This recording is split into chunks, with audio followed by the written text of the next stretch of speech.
আল্লাহ নবী জানিয়ে দিলেন আখরি জামানা ফিতনা এইভাবে মানুষকে গ্রাস করবে যেমন মানুষের বাড়ির ছাদের উপরে পানি যখন পড়তে থাকে ঝরঝর করে, ওই সময় আখরি জামানা মানুষকে ফিতনা এইভাবে ঘিরে ধরবে, ওই ফিতনাতে মানুষ জাহান্নামী হয়ে যাবে।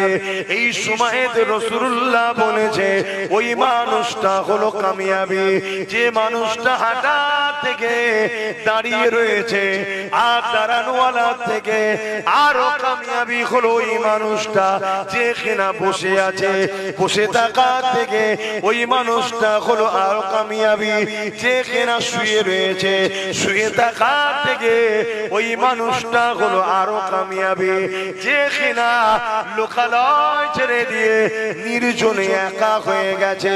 কেননা আখরি জামানা ফিতনা আপনাকে চতুর্দিক দিয়ে ঘিরে ধরবে, আপনার ঈমানকে বাঁচানো এত কঠিন হয়ে যাবে, আপনি ইচ্ছা না থাকলেও আপনাকে মিথ্যা কথা বলতে বাধ্য করা হবে।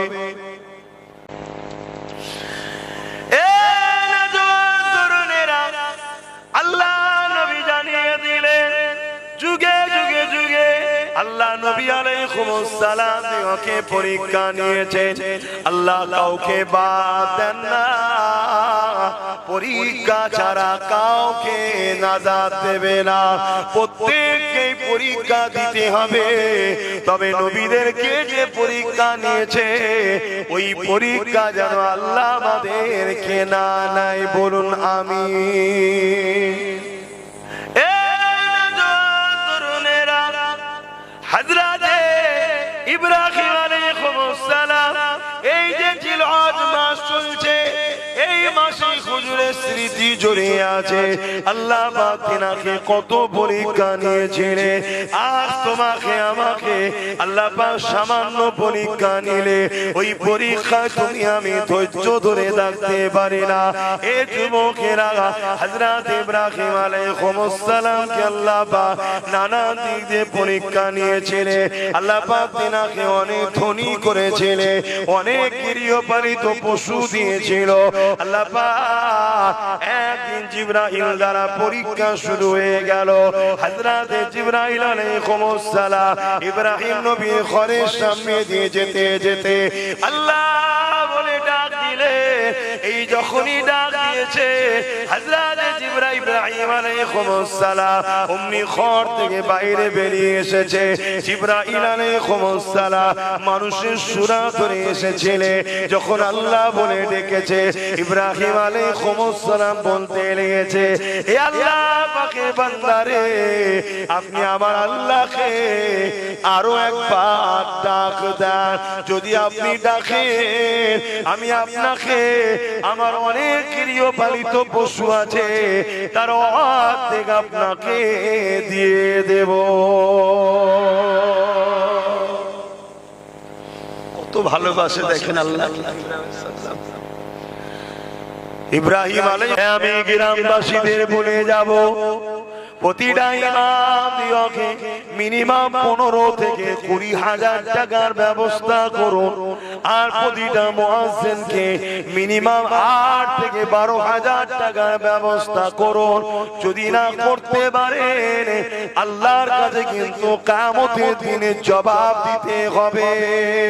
চাওয়া যাবে না বলে তাদের গুরুত্বহীন করে দিলে হবে না, কেননা প্রতিটা গ্রামের ইমাম আর মুয়াজ্জিন হলো ওই গ্রামের হলো সব থেকে দামি মানুষ।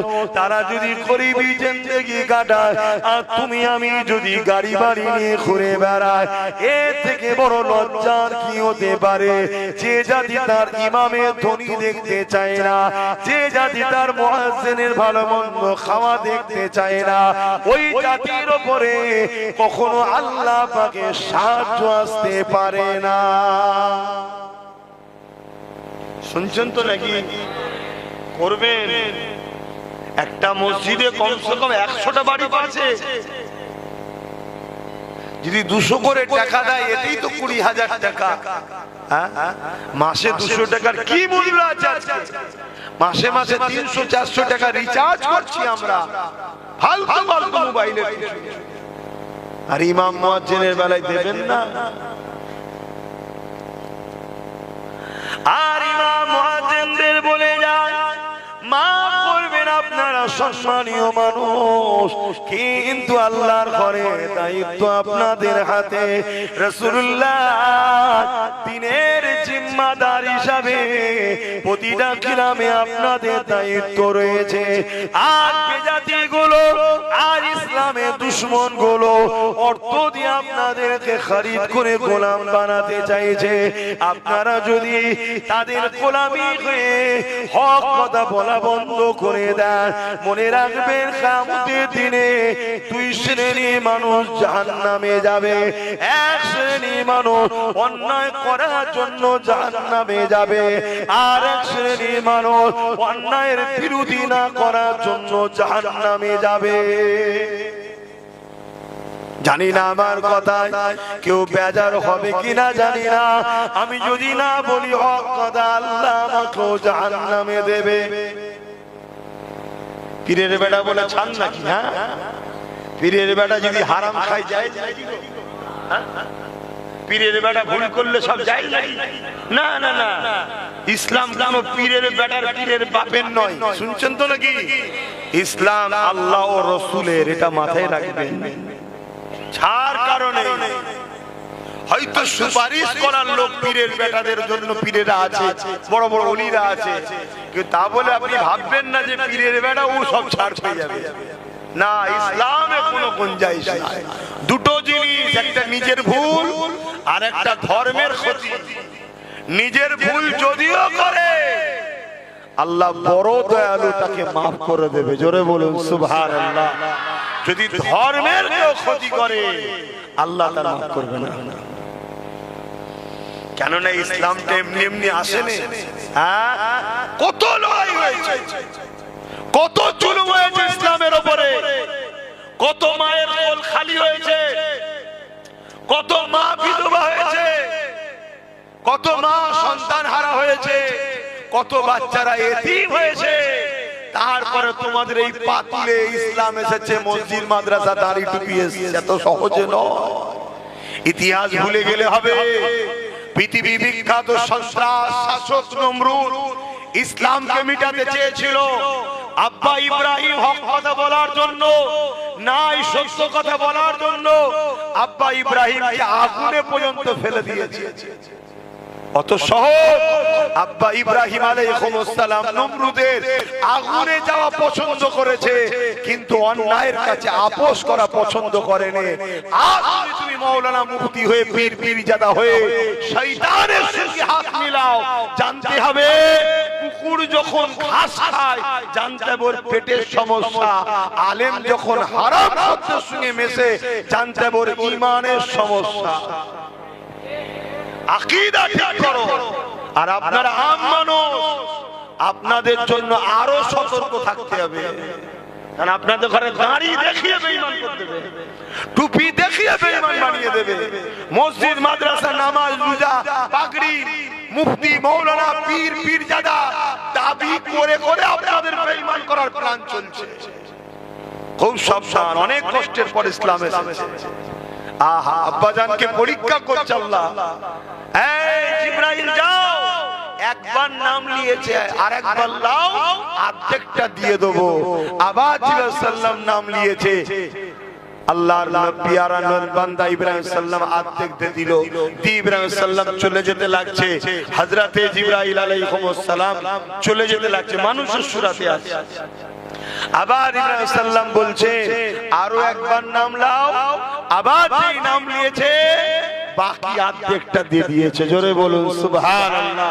যা ৭-৮ হাজার দুম্বা বকরি ছাগল যা ছিল গৃহপালিত পশু, শুধু দুবার আল্লাহর নাম ডাকা নজরানা হিসাবে দিয়ে দিয়েছে। জোরে বলুন সুবহানাল্লাহ। আল্লাহ বলছে জিবরাইল আমার বন্ধুটা পরীক্ষা হয়েছে, চিন্তা করুন কি প্রেমিক ছিল, আর আজকে আমরা কি করছি। আমার রাসূলুল্লাহ কলিজা টুকরি হযরতে খাতুনে জান্নাত ফাতিমা আয-জাহরা রাদিয়াল্লাহু তাআলা আনহা হুজুরের ঘরের একটা কথা মনে পড়েছে।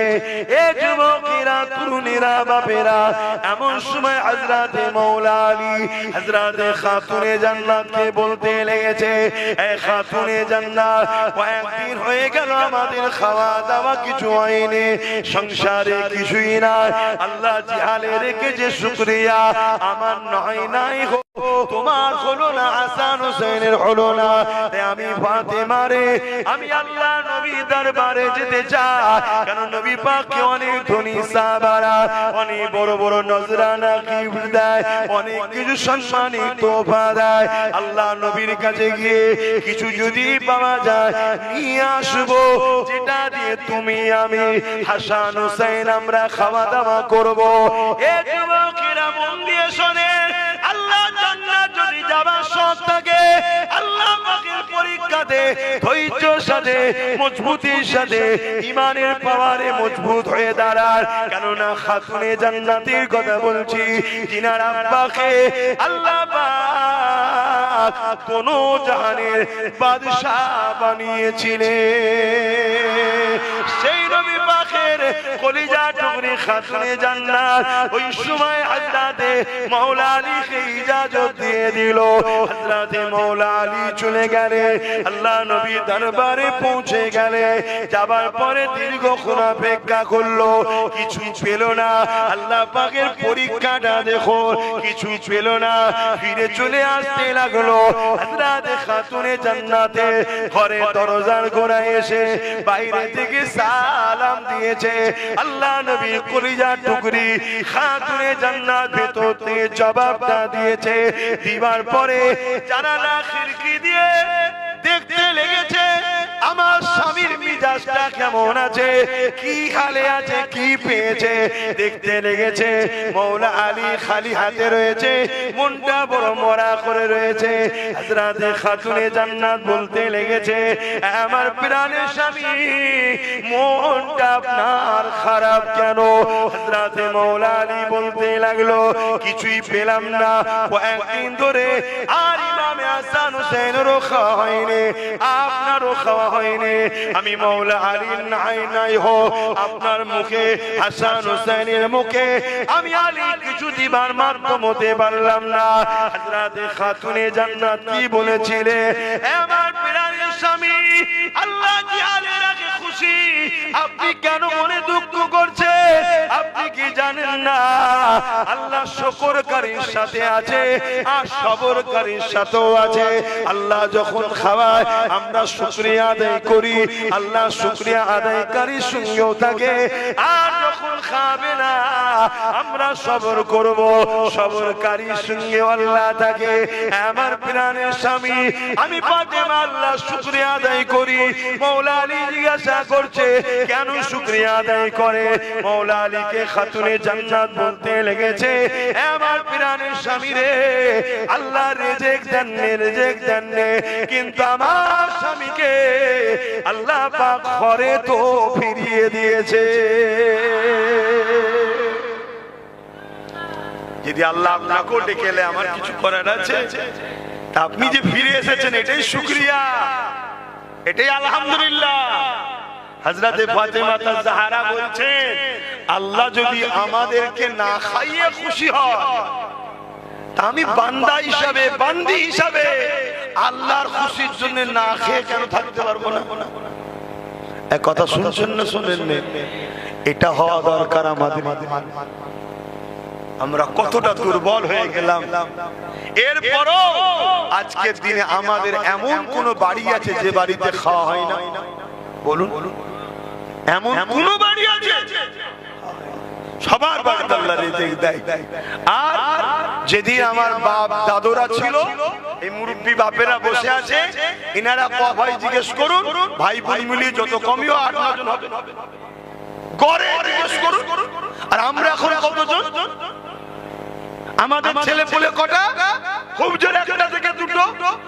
এরপরও আমাদের এত অভাব পড়েছে যে আমরা আমাদের পরিবারদের ঘরে বাইরে বার করে দিয়েছি সামান্য ভিক্ষার জন্য। যাও যাও যাও, সরকার থেকে ভিক্ষা দিচ্ছে, নিয়ে আসো। একবারও ভাবলাম না যেটা একটা ইসলাম বিদ্বেষীদের চাল। যদি বলেন কি চাল, শুনে রাখেন তাহলে। স্বামী যদি ভুল ইনকামও করে, নারীদের জন্য আল্লাহর দরবারে কোনো অভিযোগ নাই, নারীরা ধরা পড়বে না। আর নারী যখনই তুমি 500, 1000, 1000, 2000 ভিক্ষায় বেরিয়ে গেলে, ওটা নারীর ইনকাম, ওটার জন্য এবার নারীকে কিন্তু কৈফিয়ত দিতে হবে। আর এতদিন পুরুষরা হাত তুলছিল, যদিও পুরুষদের হাত কবুল নাও হয়, কিন্তু আমাদের মা বোনগুলোর হাত আল্লাহর দরবারে কবুল হচ্ছিল। কেন? তারা হারাম ইনকাম করে না। তাদের তো ইনকামই নয়, আমরা তো ইনকাম করে নিয়েছি। আমাদের যদি গোলমালও হয়ে যায়, আল্লাহ আমাদেরকে প্রশ্ন করতো, মা বেটিদেরকে প্রশ্ন, কেন? তারা আমাদের আন্ডারে, আমরা তাদের গার্জিয়ান, আমাদের দেখভাল করতে হবে। আমি মশলাটা বুঝতে পারছি তো নাকি? কিন্তু শয়তান, ইসলামের দুশমনেরা কত বড় প্ল্যান করলো দেখো।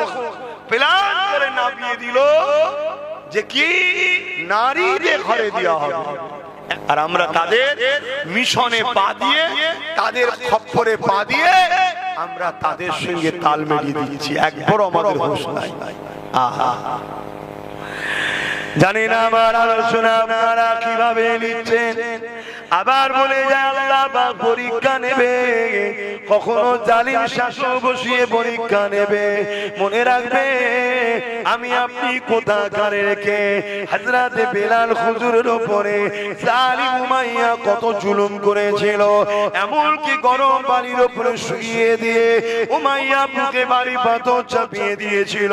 এই ভারী পাথর চাপিয়ে দিয়ে বলেছিল, এ বেলাল, আল্লাহকে ছেড়ে দে, নবীকে ছেড়ে দে, ইনসাফ ছেড়ে দে, ইনসানিয়াত ছেড়ে দে, নাই সত্যকে ছেড়ে দে, আমাদের দিকে চলে আয়।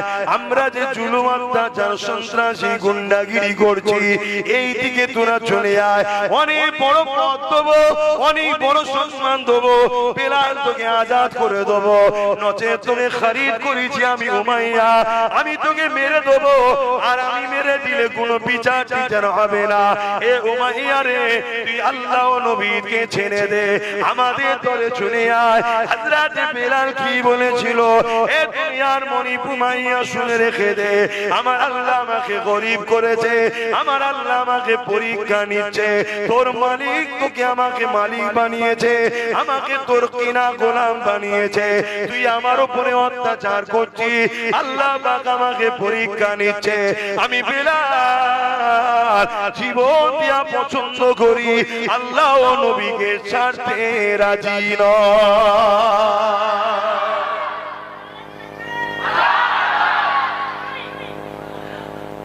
আর আজকে বলুন বলুন, আজকে আমাদের অবস্থা কি? বলবেন আজকে আমাদের অবস্থা? এটা তো দুনিয়া রে বাবা, কিন্তু তোমার কবরে তোমায় জবাব দিতে হবে, তার কবরে তাকে জবাব দিতে হবে। তোমায় তো ভাবতে হবে আমি কি পেলাম, আমায় তো ভাবতে হবে। আহা, হযরতে বেলাল হুজুরের বুকে ভারী পাথর চাপিয়ে দিয়ে বলছে, বেলাল তুমি আল্লাহ ছেড়ে দাও, রাসূল ছেড়ে দাও। দম নিতে পারছেন, একদিকে গরম মরুভূমির বালি, আর একদিকে বুকে ভারী পাথর।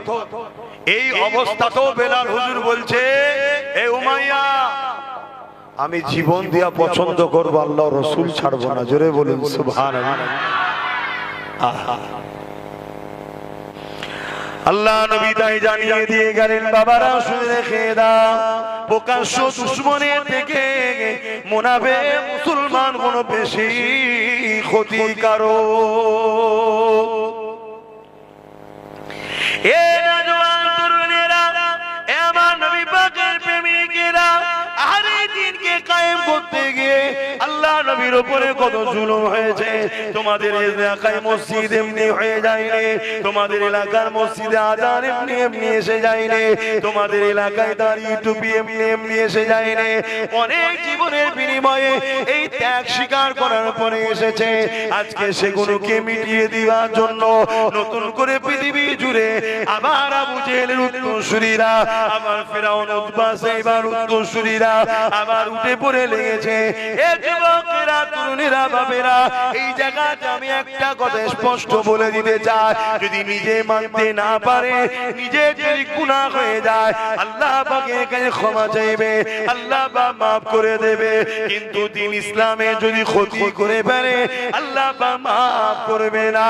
এ যুবকেরা তরুণেরা, আল্লাহ নবীর জীবনীর দিকে যদি তাকায়, আমার নবী পাকের জীবনেতে কত কষ্ট কত জুলুম হয়েছে। আল্লাহ নবী যখন সিজদায় পড়ে যেতে, নবী পাকের পিঠের উপরে চাঁদম্বার বুড়ি চাপিয়ে দিত। আল্লাহ নবী ওই পচা চাঁদম্বার বুড়িকে নিয়ে মাথা তুলতে পারত না। নবী আমার সিজদায় পড়ে পড়ে সুবহান রাব্বিল আলা, সুবহান রাব্বিল আলা এই তাসবিহ পড়ে যেতে লাগতে। এমন সময় খাতুনে জান্নাত যখন দেখতে পেতে, তখন তিনি আগে এসে আল্লাহ নবীর পিঠ মুবারক থেকে ওই পচা চাঁদম্বার বুড়িকে নামিয়ে দিত। আল্লাহ নবী তখন মাথাটা তুলতে পারতে। এ যুবকেরা তরুণেরা, আল্লাহ নবীর অপরাধটা কি ছিল? আল্লাহ নবীর কোনো অপরাধ ছিল না। আল্লাহ নবীকে আবু জেহেল অফার দিয়েছিল, হে মুহাম্মদ তুমি আল্লাহ দ্বীনের প্রচার বন্ধ করো, তুমি ন্যায়ের কথা বন্ধ করো, গরিবের পক্ষে থাকা বন্ধ করো, মুসলিমের হয়ে কথা বন্ধ করো, নারীর অধিকারের কথা বন্ধ করো, এমন করে ইনসাফের কথা বন্ধ করো। আমি আবু জেহেল তুমি আসো, আমরা একসাথে ক্ষমতা চালাবো, আমরা একসাথে পৃথিবীকে চালাবো, তুমি হাফ নেবে আমি হাফ লব। আল্লাহ নবী নূর নবী দয়া নবী বলেছিলেন, এ আবু জেহেল তুমি যদি আকাশে চাঁদ এনে দাও, তথাপিও তোমার কথা আমি মানবো না, কেননা তামাম কায়নাতের একমাত্র মালিক হলেন আল্লাহ। সেই আল্লাহ আমি মুহাম্মদ রাসূলকে পাঠিয়েছে দুইটা কাজ করতে। প্রথম নম্বর কাজ হলো অন্যায়কে মিটিয়ে দাও, দ্বিতীয় নম্বর কাজ হলো আল্লাহর জমিনের উপরে ন্যায়কে প্রতিষ্ঠিত করা। আরো জোরে বলুন সুবহান।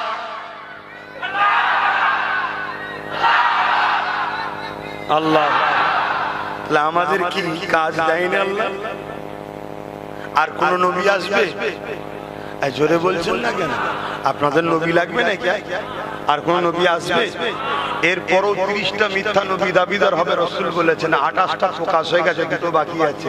সেই 28টার দিকেও মুসলমান আছে না? কিছু বুঝতে পারছেন আমার কথা? তাহলে 28টা নবী বলছে আমার পরে কোন নবী আসবে না। কোরআনও বলছে মা কানা মুহাম্মাদুন আবা আহাদিম মির রিজালিকুম ওয়ালাকিন রাসূলুল্লাহ ওয়া খাতামুন নবিয়্যিন। এরপরও নবী বলছেন আনা খাতামুন নবী। এরপরও 28টা মিথ্যা নবী দাবিদার হয়েছে, তার দিলেও লোক আছে না নাই? তাহলে এই সমাজে মিথ্যা নবী দাবিদারের দিকেও যদি লোক থাকতে পারে, তাহলে নবীকে মিটাতে, নবীর দিনকে যারা মিটাতে চায়, সেই মুনাফিক উলামাদের দিকেও লোক থাকবে না? থাকবে। কিন্তু তুমি থাকবে, তুমি থাকবে, তুমি থাকবে, তুমি থাকবে। নিজেকে তো ভাবা দরকার যে ভাই আমি নেই, তাতে আমার উপরে পাহাড় যদি ভেঙে পড়ে তাও আলহামদুলিল্লাহ। দুদিনের দুনিয়া 50 বছর জুলুম হবে, 100 বছর জুলুম হবে। 100 বছর তার মাঝে না মানুষ আছেন নাকি আপনাদের এলাকায়? 100 বছরের কেউ খুঁজেই পাওয়া যাবে না।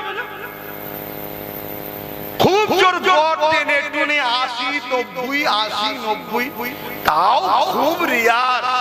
লাখে হয়তো একটা দুটো 80, 90 যাচ্ছে। তারপরেও ধরে নিলাম 100 বছর বাঁচবে, 100 বছর নাই জুলুম হবে। কিন্তু দিনের যদি দুশ্মনী করে যাও, জাহান্নামে ঢুকবে আর বেরোবে না। কেন? গুনাহগারের মাপ আছে, বেঈমানের মাপ নাই, দিনের দুশ্মনদের মাপ নাই। আজকে আমার ধর্মের মধ্যে কিছু লোক আছে, তারা দুনিয়ায় সেকুলার দেখাতে গিয়ে নিজের ধর্মের ক্ষতি করছে। চাঁদ রাত উপলক্ষ করে মেলা দিচ্ছে, ফাংশন দিচ্ছে, আর শয়তানদের টাকা নিয়েছে সেই ফাংশন মেলা দিচ্ছে, আর তাতে বেঈমান নেতারা সব এসে হাজির হচ্ছে। এই করছে না করে না বলুন? এরা হলো দিনের দুশ্মন গাদ্দার। এদের জানাজা পর্যন্ত পড়া যাবে না, কারণ এটা ইসলামের সেজে এরা কিন্তু মুনাফিক। মুনাফিকের জানাজা, মুনাফিকের জন্য দোয়া চাইতে আল্লাহ পাক আমার নবীকে পর্যন্ত নিষেধ করেছে। এখানে আরো একটা কথা বলে যাচ্ছি, শরিয়তের কথা বলছি, সমালোচনা করবেন না। মুনাফিকের জন্য দোয়া চাইতে নিষেধ আছে, কিন্তু গায়ের মুসলমানের জন্য দোয়া চাওয়া যায় যায়। যদি বলেন কি হলো এটা? হ্যাঁ, গায়ের মুসলমান সে জানে না হিদায়াত তার নাই, আর মুনাফিক সব জানে তারপরও সে ইসলাম বিদ্বেষী। এই অর্থাৎ জেগে ঘুমোচ্ছে আর ও সত্যি ঘুমোচ্ছে, এজন্য ওর জন্য দোয়া চাওয়া যায় যাতে হতে পারে ও পরিবর্তন হয়ে যেতে পারে। কিন্তু এ জেনে শুনে শয়তানি করছে, এ পরিবর্তন হবার নয়। কথা শুনছেন তো সবাই? আমি কিন্তু দিনের কথা বলছি, সমালোচনা করবেন না, ঈমান চলছে। কেন আমার আব্বার কথা আমি শোনাইনি আপনাদের কাছে? একটা কথা বললাম নাকি আমার বাবার কথা?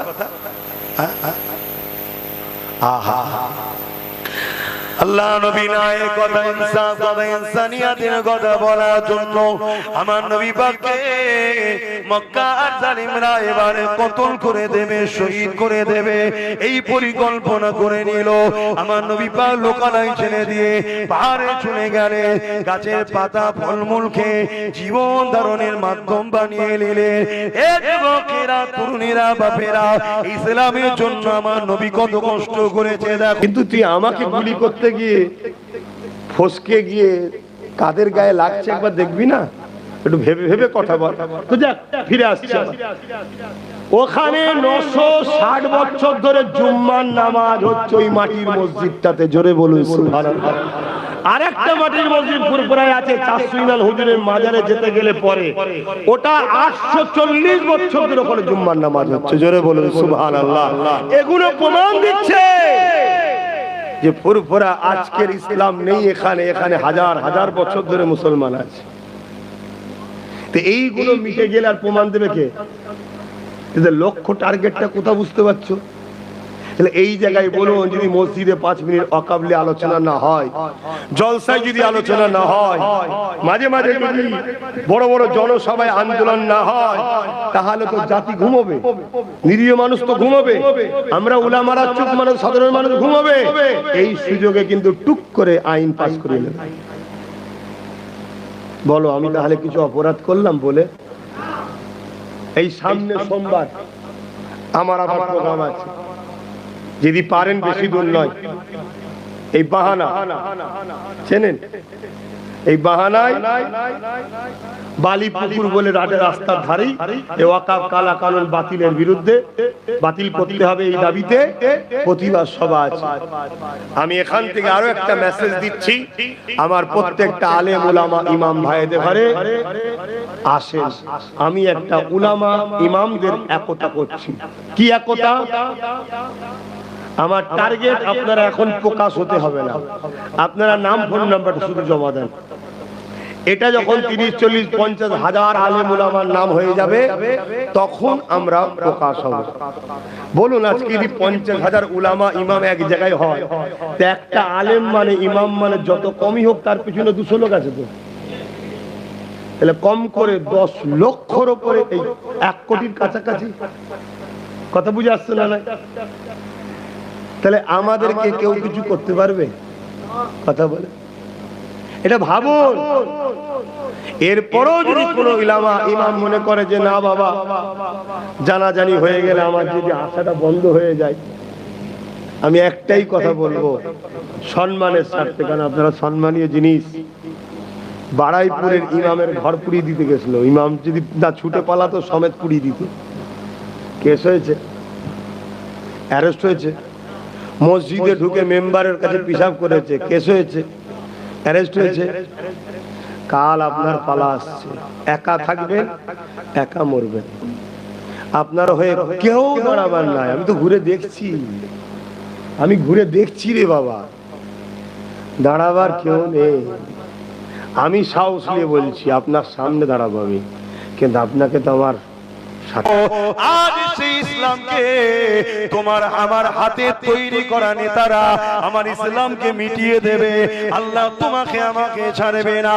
তুমি আমি যাদেরকে সাহায্য করি তারা আমাদের ক্ষমতায় জিতে এসে ক্ষমতার জোরে আমার ইসলামের বিরুদ্ধে আইন করছে, ক্ষমতার জোরে আমার দিনকে মিটাতে চাইছে, পাওয়ারের জোরে আমার মসজিদ থেকে আমার মাদ্রাসা থেকে আল্লাহ দিনকে বার করে দিবার প্ল্যান করতে চাইছে।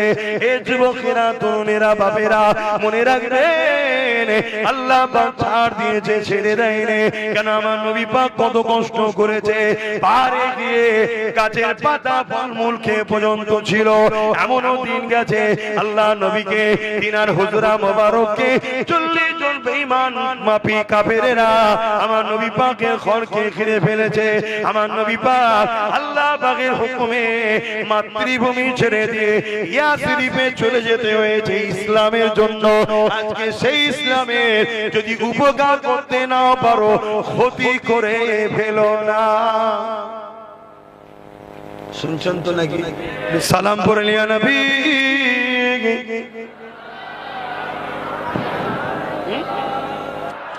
ইয়া রাসূল ইয়া হাবিব সালাম সালাওয়াতুল্লাহ। জিবরাইল দিলে যে খুলে দাও আসমানের দুয়ার, এসেছে নবী ঈদের সরদার করিতে আল্লাহ আরো দিদার। নবী সালাম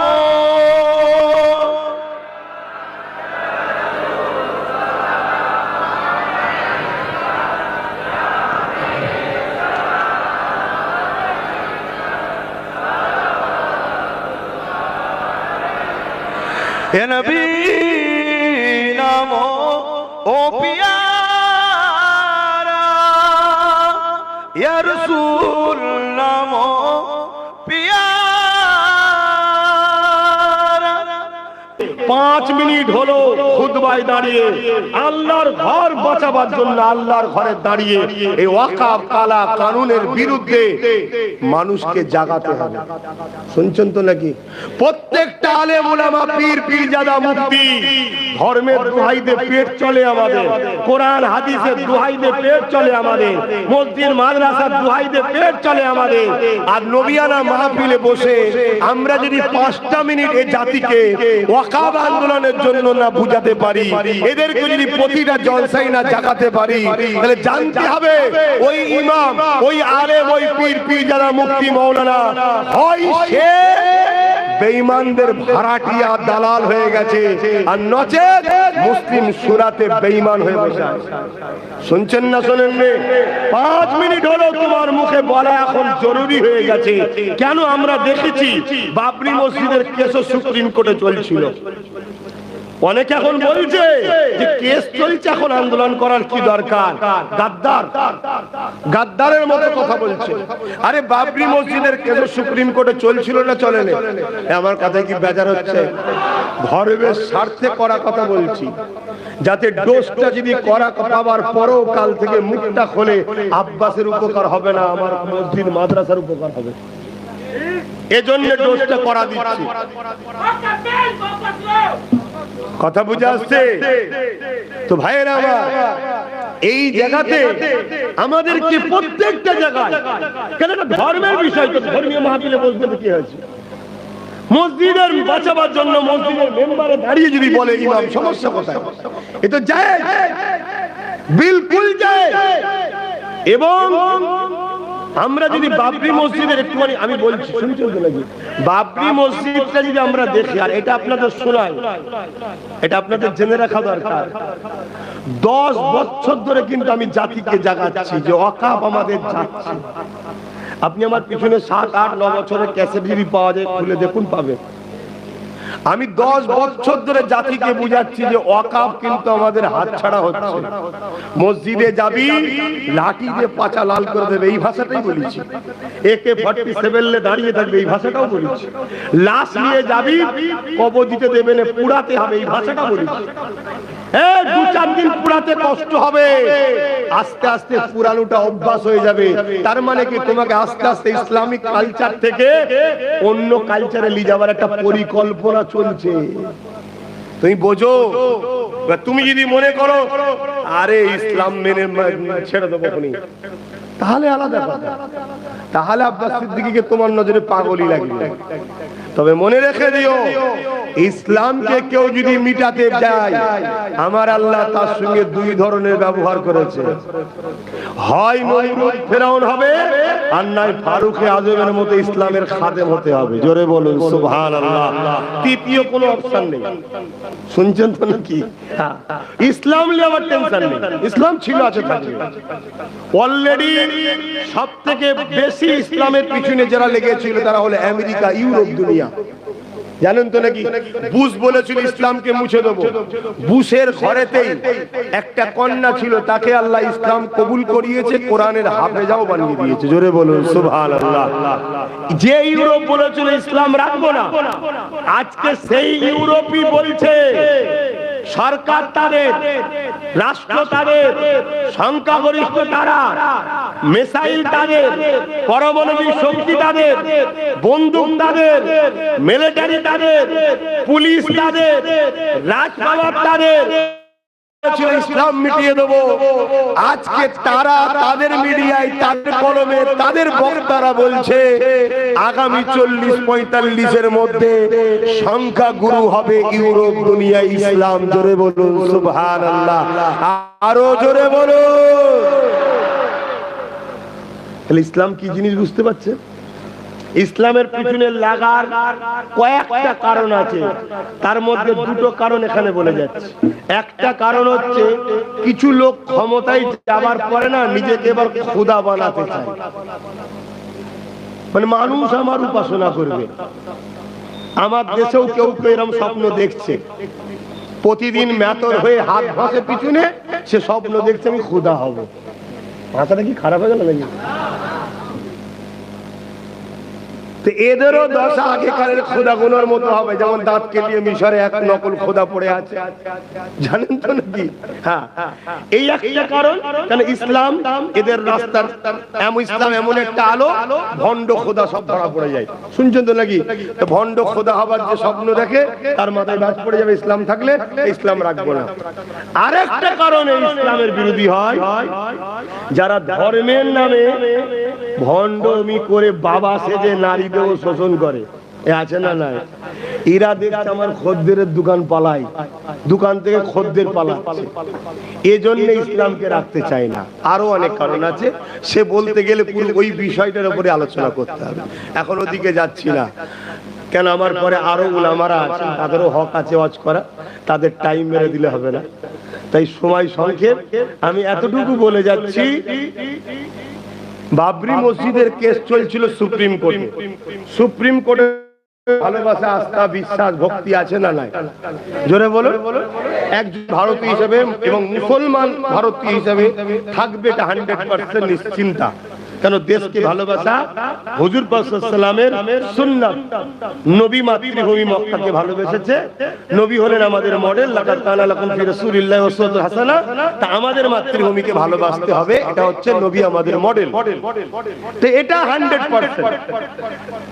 কিন্তু সুপ্রিম কোর্টে যারা জজ হয় তারা তো মানুষ, চাপে পড়ে হোক, হিংসাবশত হোক, বা চাকরি কাল চলে যাবে, আজকে একটা কিছু দিয়ে মোটা অঙ্কের নিয়ে চলে যাই হোক, জানি না, যে কোনো কারণে মানুষের ব্যতিক্রম ভুল হতে পারে না। তার একটা নমুনা আমরা দেখলাম সুপ্রিম কোর্টে বাবরি মসজিদের রায়টা আস্থার উপরে হয়েছিল, তাই তো নাকি? এই আস্থার উপরে রায় হয়েছে সংবিধান বিরোধী, যেমন তার থেকে বড় আসামি অন্যায় হলো মুসলিম জাতি। মুসলিম জাতি বাবরি মসজিদকে শুধু 6 ডিসেম্বর এলে মনে করতো, বাকি সারা বছর ভুলে গেছিল। ঠিক বলছে না ভুল বলছে? এই সুযোগটাকে ওরা কাজে লাগিয়েছিল। আজকেও ঠিক ওয়াকফটাকে ডেটের পর ডেট, ডেটের পর ডেট, আর আমাদের ঘরে একদল আলেম উলামা পীর পীরজাদা ভুলাতে চাইছে। আরে কেস চলছে তো, হবে খুনি। আর আমরা যখন ওয়াকফ টোটাল ভুলে যাব, টুক করে দেখবেন আইন ঘোষণা হয়ে যাবে, সুপ্রিম কোর্টও বলে দিয়েছে ওটা লাগু। তারপরে কি হবে? আপনি মসজিদ বাঁচাতে পেরেছেন, এটাও বাঁচাতে পারবেন না। তাই প্রত্যেকটা মসজিদে শুক্রবারকে ইমামকে বলতেই হবে, যে ইমাম ওয়াকফে বলতে চাই না, আল্লাহ জাত পাকের কসম করে বলছি, ওর ইমামতি করার অধিকার নেই। যে পীর পীরজাদা আলেম উলামা মুফতি মাওলানা জলসার মাহফিলে গিয়ে 5টা মিনিট ধরে এই মসজিদের পাশাপাশি স্বার্থে কথা বলবে না, কবরস্থান ঈদগাহ খানকার স্বার্থে কথা বলবে না, এই নবীর মেম্বারে ওর ওঠার অধিকার নেই। জাতিকে এদেরকে চিনতে হবে কে আমাদের বন্ধু, কে আমাদের দুশমন। দাড়ি থাকলে, টুপি থাকলে, মৌলী সাহেব পীর সাহেব থাকলেই শুধু আল্লাহওয়ালা হয়নি রে বাবা। আখরি জামানা, আখরি জামানা। আমার নবী নওয়াসা ইমামে হোসাইনের থেকে প্রিয় কেউ আছে ভাই আপনাদের কাছে? আমার নবীর কাছে প্রিয় কেউ ছিল? জিনাকে দুনিয়া থেকে জান্নাতের যুবকদের সর্দার আল্লাহ বানিয়ে দিয়েছে।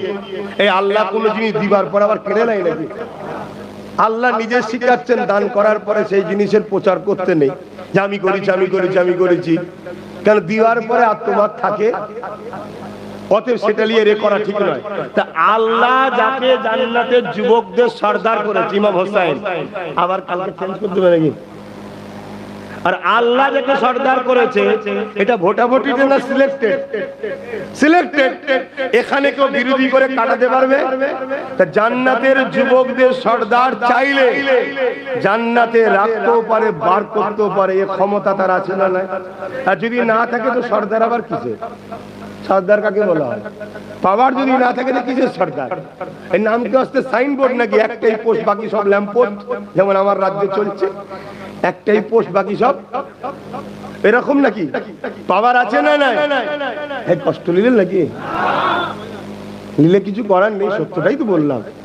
একটু হজম করুন, সত্য শোনার অভ্যাস করুন, আস্তে আস্তে সব মানিয়ে যাবে। আর আজ যদি না শোনেন, কালকে শুনতে চাইবেন, শোনাবারও কেউ থাকবে না, কিছু করার নেই। তাহলে সেই ইমামে হোসেন হুজুরের বিরুদ্ধে কারবালায় এজিদ বাহিনী 22,000 সৈন্য পাঠিয়েছিল। ওই 22,000-এর মধ্যে 13,000 আলেম উলামা মুফতি ছিল, জানেন? শুনছেন আমার আওয়াজ? 3,000 মুফতি ছিল, 3,000 হাফেজে কোরআন ছিল, 7,000 আলেম ছিল, যারা সামান্য পয়সার জন্য, সামান্য পদের জন্য ইমামে হোসেন হুজুরকে শহীদ করতে এসেছে। আজকে পীরের বেটা, মৌলী সাহেবের বেটা, হাজির বেটা, মুয়াজ্জিন সাহেব, ইমাম সাহেব এমন তো হতে পারে সামান্য পদের জন্য আকাম আইনের পক্ষে যাবেন, এর কি মানে আছে? এজন্য বলছি, জবান খুলতে হবে প্রতিটা আলেম উলামা ইমামকে। অনুরোধ করছি, কিয়ামতের দিন আল্লাহর নবী শাফাত পাবে না যদি হক কথা না বলে। এখানে দিন বাঁচানোর ব্যাপারে আপনারা বুঝতেই পারছেন না এটা কেন করেছে। এটা কেন করেছে আপনারা বুঝতে পারছেন না।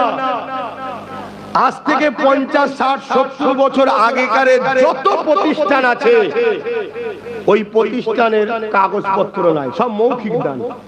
শুনছেন না? শোনেন? মৌখিক দান ইসলামে জায়েজ আছে না? না। তা আমরা তো আল্লাহর জন্য করেছি। আমরা কি জানি যে 2014 এমন একটা সরকার আমার দেশের মাথায় বসবে যে পুরো দেশটাকে তছনছ করে দেবে? এক অপদার্থ ফ্যাসিস্ট জালিম সরকার 2014 আসবে, আমাদের পূর্বপুরুষরা জানতো নাকি? তারা আল্লাহর খুশির জন্য দিয়ে দিয়েছে, এই মসজিদের জন্য যা, এই মাদ্রাসা, এই কবরস্থান, এই ঈদগাহ, মৌখিক। আর আজকে কত তারিখ? 13/6/2025, 11টা 5। বাবা এত বেজে গেছে, 11টা 5। এখনো মৌখিক দান সুপ্রিম কোর্টে আইন অনুযায়ী যায়, এই জন্য দান করেছে। কিন্তু তার কোনো কাগজ আছে কি? গভর্নমেন্ট বলেছে তাড়াতাড়ি কাগজ জমা দাও, জমা দিতে পারলে সব সরকার হয়ে যাবে। মূলত এইগুলোকে নিয়ে আদানি আম্বানিদের ঘরে দেবে, গেল সম্পদ। দ্বিতীয় কি অপশন, দ্বিতীয় বিপদটা কি শোনো। দ্বিতীয় তোমাদেরকে বলবে স্বাধীনতার আগে তোদের তো কোনো কবরস্থান নেই রে, এগুলো দেওয়ার পরে বলবে মসজিদ নেই তো, মাদ্রাসা নেই তো, তার মানে স্বাধীনতার পরে তোরা বাংলাদেশ থেকে বাঙালি, অবাঙালি হলে পাকিস্তান আফগান থেকে এসেছি, অর্থাৎ তোরা থাকবি ডি ভোটার, ভোট দিতে পারবি না।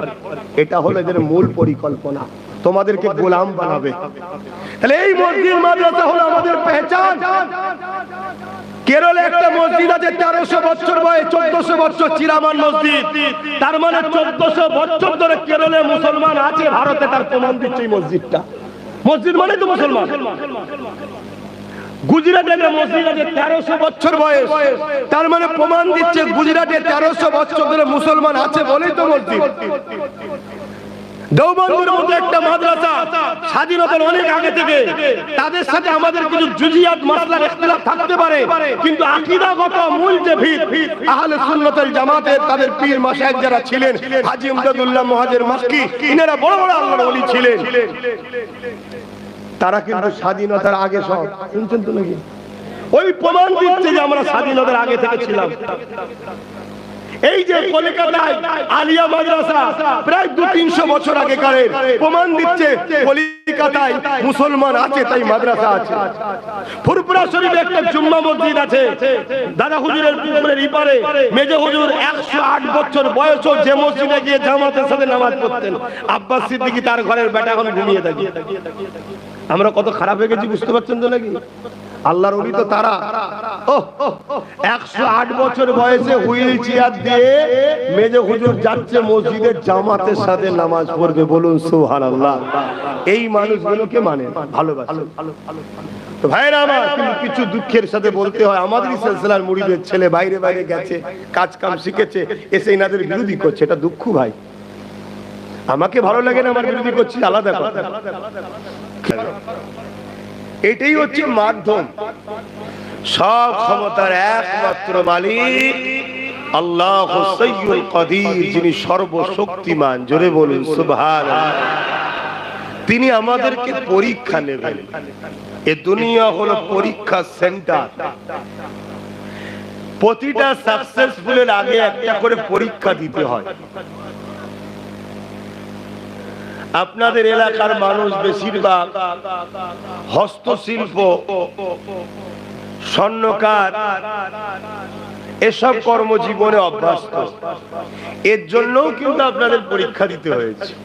খেয়াল করে দেখুন, প্রথমে গিয়ে কারো আন্ডারে আপনাকে রান্না করে করে খাওয়াতে হয়েছে, কত অপমান অপদস্থ হতে হয়েছে, একটু ইদিক উদিক করে গালি গালাজও দিয়েছে, কি করেছে না করেন। এত কিছু ত্যাগ স্বীকার করে আপনি ধৈর্য ধরে যে থাকতে পেরেছে, সে একদিন সেট হয়েছে। সেট বলে তো নাকি, এটা জায়গায় কামিয়াবি হয়েছে। সামান্য এই পেটের জন্য, দুটো রুজির জন্য যদি আমাকে এত কিছু জিল্লাত ভোগ করতে হয়, তা আমার স্রষ্টা তিনি আমাদের জন্য চির শান্তির জান্নাত দেবেন, আমাদেরকে কি একটু টেস্ট নেবে না? তবে যে টেস্ট নবী আলাইহিস সালাম ঘরে দিয়েছেন, যে পরীক্ষা, ওই পরীক্ষা আল্লাহ আমাদেরকে নেয় না। আর আল্লাহর কাছে তো আমি প্রায় বলি, খোদা আমাকে নেবেন না, আমি আপনার কাছে স্যালেন্ডার, আমি দুর্বল। আপনি যদি ওই পরীক্ষা আমাকে নেন, যে পরীক্ষা এই মাসেই স্মৃতি হযরত ইব্রাহিম আব্বাজান খলিলুল্লাহ সাইয়্যিদুনা ইব্রাহিম আলাইহিস সালাম কে নিয়েছেন, ওই পরীক্ষা যদি নেন মালিক, আমি পারবো না, আমি স্যালেন্ডার আপনার কাছে। আপনি আমার আওকাত, আমার ক্ষমতা, আপনি আমায় বানিয়েছেন, আমার সম্বন্ধে সব আপনি জানেন, আমার লেভেলে পরীক্ষা নেন, তাই তো পাচ্ছি না। সামান্য এই গরমে দিশেহারা, কি বলুন, এটাও তাহলে পরীক্ষা। এতেই দিশেহারা।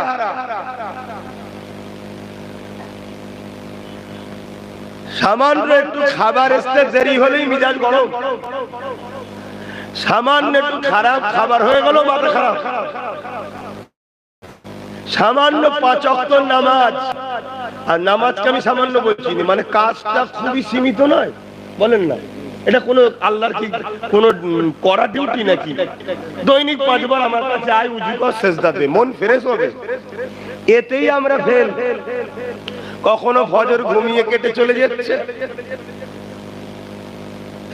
উঠে দেখছি রোদের তাপ, তাওবা তাওবা, আস্তাগফিরুল্লাহ আস্তাগফিরুল্লাহ, উজু করে আল্লাহ আল্লাহ মাফ করে দেন। আরে তোমার সামনে হুজুর শাস্তি আমি আসিনি, যেটা হক কথা সেটা বলছি। ইজ্জতের মালিক আল্লাহ, তোমার সামনে বলবো আমার জীবনে নামাজ কাজা হয় না, এদিকে নামাজই হয়তো পড়িনি, সেটা কে দেখছে? তাহলে তোমার সামনে পীর সেজে আমার লাভ নাই, তোমার সামনে নিজেকে ইবাদত গুজার বলে আমার কিচ্ছু লাভ নাই। আমাকে আমার আল্লাহ কুদরতি নজরে তার কাছে আমি ভালো কিনা, এটা হচ্ছে আসল কাজ। তো যেটা হাকিকাত আমাদের জীবনে ঘটে যায়, আমি সেটা বলছি। সামান্য সামান্য পরীক্ষা আমরা ফেল হয়ে যাচ্ছি। আর এই মাসেই আল্লাহ পাক সাইয়্যিদুনা ইব্রাহিম আলাইহিস সালামকে অনেক ইন্তজার, অনেক অপেক্ষা, অনেক দুয়ার পর 90 বছর পার হয়ে যাওয়ার পর একটা বাচ্চা দিয়েছে। বাচ্চা তো বাচ্চা, পুরো শরীর থেকে লাইট নূর জ্যোতি চমকাচ্ছে, জোরে বলুন সুবহানাল্লাহ। আর মাইকটাও জ্বালাচ্ছে আমার, এমনি কথা বলতে পারছি না, ও যে একটুখানি আওয়াজটা হালকাতে বেরোবে তাও করছেন, প্রেসার দিতে হচ্ছে। তো ভাইয়েরা আমার, ইব্রাহিম আলাইহিস সালাম সন্তানকে পেয়ে আল্লাহর শুকরিয়া আদায় করলেন। আর আম্মা জান ইব্রাহিম সাল্লামের আহলিয়া আমাদের আম্মা, কেন প্রত্যেকটা মুমিন মুসলমানের পিতা হলেন সাইয়্যিদুনা ইব্রাহিম আলাইহিস সালাম, জোরে বলুন সুবহানাল্লাহ। কোন এক দিক দিয়ে আমরা সবাই, কিন্তু আপনারা সবাই মুসলিম, একজন নবীর আওলাদ আপনারা, তবে এটা অন্তরের আওলাদ, রক্তের নয়। তিনার স্ত্রীটা কে ছিলেন? আম্মা জান হাজেরা। তিনাকেও আল্লাহ কত দিক দিয়ে পরীক্ষা নিয়েছে। যেই প্রাপ্ত বয়সকে পা দিয়েছে, আশা করছি বুঝতে পারছেন, কেন মায়ের সামনে বেশি দুনিয়ার সচার ব্যবহার তো ভাষা করাও যায় না। আর এ মা আলাদা মা, আবার ঘরের মাকে নিয়ে নোংরা ভাষা বলে ফেললে কাবিরা গুনাহ হয়। আর নবীদের পবিত্র স্ত্রীদের নিয়ে সমালোচনা করলে ঈমান যায়। আম্মা জান হাজেরা আলাইহিস সালাম, তিনি আবার এত পবিত্রতা নারী ছিলেন, জীবনে কোনোদিন তিনার আব্বা ছাড়া কোনো পুরুষ তিনাকে দেখেনি, এভাবে নিজেকে ঢেকেছিলেন। কিন্তু একদিন এক মহিলা ভিখারি আম্মা হাজেরা হুজুরের দরবারে গেছেন, ঘরে আব্বা নাই বলে, মহিলা বলে উনি সামনে এসে তাকে সহযোগিতা করেছেন, দান করেছেন। আর আম্মা হাজেরার রূপ এক নজর মহিলা দেখেছে। ওই সময় এক বাদশা ছিল জালিম, বড় চরিত্রহীন, অত্যাচারী। তার কাছে গিয়ে এই মহিলা মেসেজ দিয়েছে, তোমাকে এমন একটা নারীর খবর দিতে পারি, টোটাল ইরাক বা এই শাম, এই অর্থ এলাকায় বা দুনিয়াতে এত সুন্দর নারী আজকের দিনে আছে বলে আমার জানা নাই। শয়তান, বদমাইশি, নফসের খোরাক, জালিম রাজা, তার মধ্যে শয়তান জেগে উঠলো, অনেক পুরস্কার দিল। বলো, আম্মা জান হাজেরার মেসেজ দিল, হাজেরাকে তুলে নিয়ে আসো। কোন একদিক দিয়ে আম্মার কাছেও খবর এসে গেছে, তোমার উপর খবর প্রকাশ হয়েছে, জালিম রাজা লোক পাঠাচ্ছে। আম্মা ওখান থেকে খালার বাড়ি চলে যায়। ওখানেও ঠিক সুবিধা না মনে করে উনি জঙ্গলের দিকে রওনা দিয়েছেন। কিতাবের মধ্যে পাওয়া যায় যখন জঙ্গলে যান, আমি তো খুব ছোট বিষয় বুঝাবার জন্য বলি, কোন ভিআইপি এলে যেমন ইস্তেকবাল করে মানুষ, জঙ্গলের পশুরা আম্মা হাজেরা হুজুরের জন্য ইস্তেকবালের খবর যেন কেউ দিয়েছে, তারা রেডি হয়ে আছে ইস্তেকবাল করার জন্য। জোরে বলুন সুবহানাল্লাহ। মনে রাখবেন হাদিসে কুদসির মধ্যে আল্লাহ বলেছেন, যারা আমার হয়ে যাবে কুল কায়নাতকে আমি আল্লাহ তার করে দেব। আমরা জানি সুফি আব্দুল মোমেন রহমাতুল্লাহ আলাইহি একজন প্রতাপ চন্দ্র সেন নাম ছিল। ইসলামের ঘরে জন্ম হয়নি, কিন্তু ইসলাম তার নসিবে হয়েছিল। পরিবর্তন হয়ে জঙ্গলে যখন ইবাদত করতে গেছে, জঙ্গলের বাঘ পুষা বিড়ালের মতো ওনার গায়ে গা ঠেকিয়ে বসে থাকতো। জোরে বলুন সুবহানাল্লাহ। তাহলে একটা নবীর আহলিয়া, আল্লাহর পিয়ারা বান্দি আম্মা হাজেরার জন্য জঙ্গলের পশুরা কাতার দিয়ে দাঁড়িয়ে আছে। রাজা চারিদিকে খোঁজ খবর নিয়ে একদিন খবর পেল অমুক জঙ্গলে আছে। সে বিভিন্ন অস্ত্র নিয়ে বহু সৈন্য পাঠিয়ে জঙ্গলের ভেতরে হামলা চালিয়ে আম্মা জান হাজেরা হুজুরকে বন্দী করে ফেললেন। আম্মা জান পালকির মধ্যে দিয়ে আসছে, আল্লাহর কাছে রোনাজারি করছে, মালিক আমি নিজে থেকে কখনো নিজের সৌন্দর্য, নিজের মুখমণ্ডলটাও কোনদিন আমার বাপ ছাড়া কোন পুরুষকেও দেখাইনি। এই বিপদে ঘর ছেড়েছি, জঙ্গলে চলে এসেছি, এখন আমি বন্দী হয়েছি। হাজেরার ক্ষমতা নাই যে এদের সঙ্গে লড়াই করতে পারবে। এই বিপদে আপনি আমার যদি সাথ না দেন, হাজেরা ধ্বংস হয়ে যাবে। এভাবে রোনাজারি করতে করতে যাচ্ছে। রাজার ঘরে বন্দী। রাজা তার রাজকাজ মিটিয়ে ফ্রেশ হয়ে রাত্রিরে খাস কামরা যাচ্ছে, যে কামরায় আম্মা হাজেরাকে বন্দী করে রেখেছে, তার শয়তানি খেয়াল মিটাবার জন্য। যেভাবে সমস্ত নারীদের সতীতা নষ্ট করে বেড়াচ্ছে রাজা,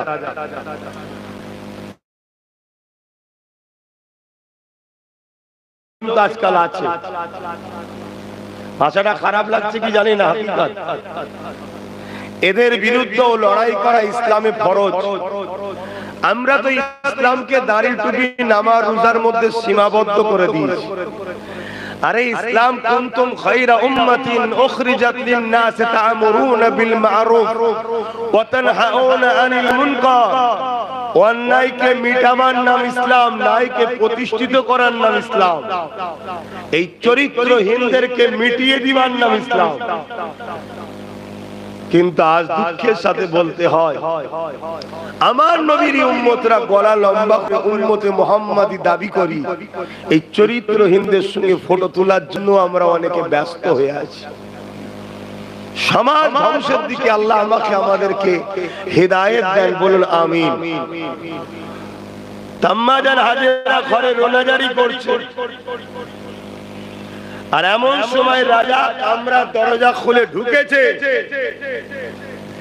এক নজর আম্মা হাজেরার দিকে, চেহারার দিকে গেছে শুধু, আর আম্মা হাজেরা শুধু বলেছেন, আল্লাহ আপনি ছাড়া কেউ নেই আমার। সঙ্গে সঙ্গে রাজা ওই যে মার্বেল, তৎকালীন সময় যে সঙ্গে মারমার যেসব পাথর ছিল রাজপ্রাসাদে বিছানো ছিল তার কামরায়, ওই পাকার ওপরেই আল্লাহ এক হাঁটু রাজাকে গেড়ে দিয়েছে। জোরে বলুন সুবহানাল্লাহ, আরো জোরে বলেন না সুবহানাল্লাহ। আর আমরা চোখের সামনে দেখছি আমাদের ভাইগুলোকে, আমাদের বোনগুলোকে, আমাদের মুরব্বী বাপগুলোকে দাড়ি ধরে ধরে রাস্তায় পিটছে, আল্লাহ সাহায্য আসছে না। কারণ কি? কারণ কি? যার উপর সাহায্য আসছে না মানে তাকে আমি খারাপ বলছি না, হতে পারে এ থেকে আমাদেরকে কিছু শিক্ষাও আল্লাহ দিচ্ছে, হতে পারে সেই বান্দার পরীক্ষাও আল্লাহ নিচ্ছে। কেন নবী সাহাবাদের উপরও জুলুম হয়েছে না হয়নি? কিন্তু এই জায়গায় ডাক শুনেছে আল্লাহ। রাজা তখন কাকুতি বিনতি করছে, হাজেরা আমায় বাঁচাও, মাফ করে দাও, আমি ভুল করেছি, এই বদমাইশি খেয়াল তোমার উপরে আর মিটাবো না। আল্লাহ ওয়ালারা বড় গরম দিলের হয়, মাফ করে দিলেন। রাজা বেরিয়ে চলে এলো, এই যে এক ঝলক দেখেছে, চোখের সামনে ভাসছে, শয়তানি অভ্যাস আবার যেই দরজা খুলে ঢুকেছে আবার বলে উঠে জাম্মা হাজের আল্লাহ আপনি সাহায্য করেন, এক কোমর পর্যন্ত ঢুকে গেছে। জোরে বলুন সুবহানাল্লাহ। আবার রাজা রিকোয়েস্ট করেছে, আম্মা হাজেরা আবার মাফ করে দিয়েছেন। জোরে বলুন সুবহানাল্লাহ। মাফ করা বড়দের কাজ, মাফ করা কাদের কাজ? সব থেকে বড় কে? জোরে বলেন। তাই তো তিনি বলেছে, তোরা গুনাহ করতে ভালোবাসিস, আমি মাফ করতে ভালোবাসি। জোরে বলুন সুবহানাল্লাহ। কিন্তু আমরা এত খারাপ হয়ে গেছি, আমাদের মাফ চাওয়ারই সময় নেই, আমাদের মাপ চাওয়ারই সময়। এরপরও মালিক কিন্তু আমাদেরকে এখনো গায়েবী ভাবে সাহায্য কিন্তু করছে। বুঝতে পারছেন কি জানি না, আমি বুঝি। আমার মালিকের যদি সাহায্য আমার উপরে না থাকতো, একদিন আমার কবরের উপরে বড় বড় গাছ হয়ে যেত। মালিকের দয়াতে আমার এখনো চলছে। এটা কি সাহায্য নয় আমার আল্লাহ? আবার জালিম থাকতে না পেরে তৃতীয়বার আমার যখন দরজাটা ঠেলে ভেতরে দিয়ে প্রবেশ করেছে, আম্মা জান আবার আল্লাহ বলে চিৎকার দিয়েছে, হে আল্লাহ আপনার অসহায় বান্দা একা ছেড়ে দেন, অসহায় বান্দা হয়ে যাবে, আমি বেউজ্জতি হয়ে যাব। আপনার খুশির জন্য আপনার হুকুম মতো আমি ইজ্জতের হেফাজত করে চলেছে। আজ আমি বড় অসহায়, আপনি আমাকে সাহায্য করেন। এবারে আল্লাহ পাক ওই জালিমকে এক বুক পর্যন্ত জমিনে গেড়ে দিয়েছে। কথার আওয়াজ বেরোতে চাইছে না। আম্মা জানকে বলছে, মা এই হাজেরা, ও হযরতে হাজেরা আমাকে মাফ করে দেন। আম্মা জান বলছে, না তুমি বড় বদমাইশ, ওয়াদা খেলাফ করছো, তোমার আর মাফ নাই, আমার আল্লাহ আমার উপরে নারাজ হয়ে যাবে। বারবার তিনি আমায় সাহায্য করছে আর তুমি বদমাইশি করছো, আমি বারবার তোমার জন্য দোয়া করে মাফ করে দিচ্ছি, আর তুমি সেই অন্যায় আবার আসছো, তোমার আর মাফ নাই। তখন এই বাদশা বলছে, আম্মা আমি আপনাকে মা বলে ডেকে নিলাম। জোরে বলুন সুবহানাল্লাহ। একটা মা কি তার সন্তানকে মাফ করতে পারে না? আম্মা জান হাজেরা হাত তুলে দিলেন, আল্লাহ মানুষ তো ভুল করেই ফেলে, ইনি যখন পরিবর্তন হতে চেয়েছে আল্লাহ বিনাকে ক্ষমা একবার করে দিন। এবং আমি হাজেরা দোয়া চাই, আল্লাহ ইনাকে আপনি হিদায়াত করে দেন, কেননা আরো অনেক নারী রয়েছে যাদের ইজ্জত আপনি যেন হেফাজত হয়।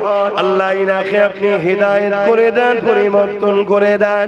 আম্মা হাজেরা তো কবুল হয়ে গেল, ওই রাজা পরিবর্তন হয়ে গেল, এত পরিবর্তন হয়ে গেল, পরবর্তী দেশে আল্লাহর পেয়ারা হয়ে দুনিয়া থেকে বিদায় নিয়েছিলেন।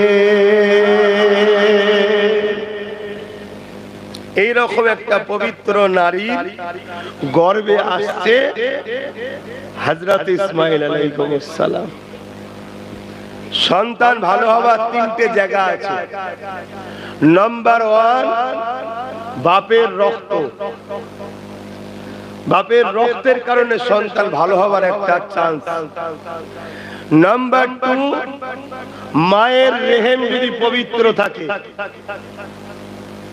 নাম্বার 3 এখানেও যদি না হয়, আল্লাহ ওয়ালাদের সোহবত। আল্লাহ ওয়ালা কারা? আল ইলমু ইলমানে,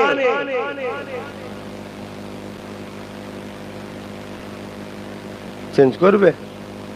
এই করো, আর কি করা যাবে? দরুদ শরীফ পড়েন, আল্লাহুম্মা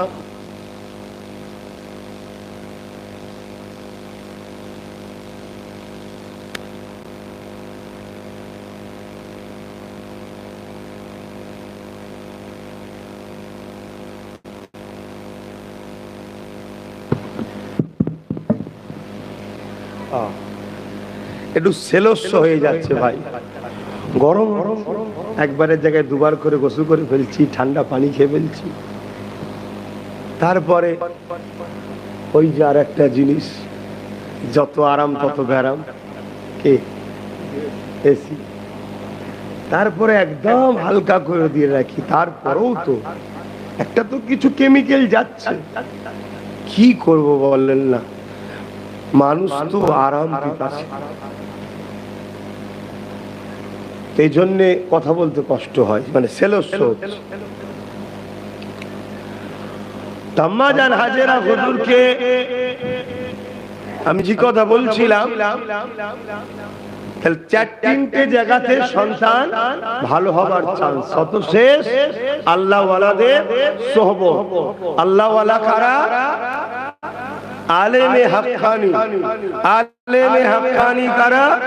আল ইলমু ইলমানে, যাদের কাছে দুই ধরনের ইলম আছে, একটা জাহিরি আর একটা বাতিনি। প্রত্যেকটা জিনিসের দুটো সাইড থাকে, আমাদেরও শরীরের দুটো সাইড, একটা শরীরের চামড়া বাহ্যিক, আর একটা শরীরের ভেতরের অংশ। ভেতরের অংশকে নিরাপদ, সেফটি, সৌন্দর্য দিচ্ছে এই চামড়া। চামড়ারও প্রয়োজন, ভেতরের অংশ প্রয়োজন।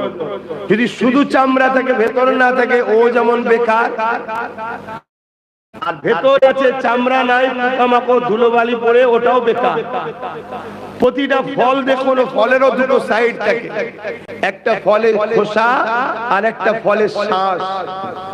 প্রতিটা জিনিসের ইবাদতেরও দুটো সাইড আছে।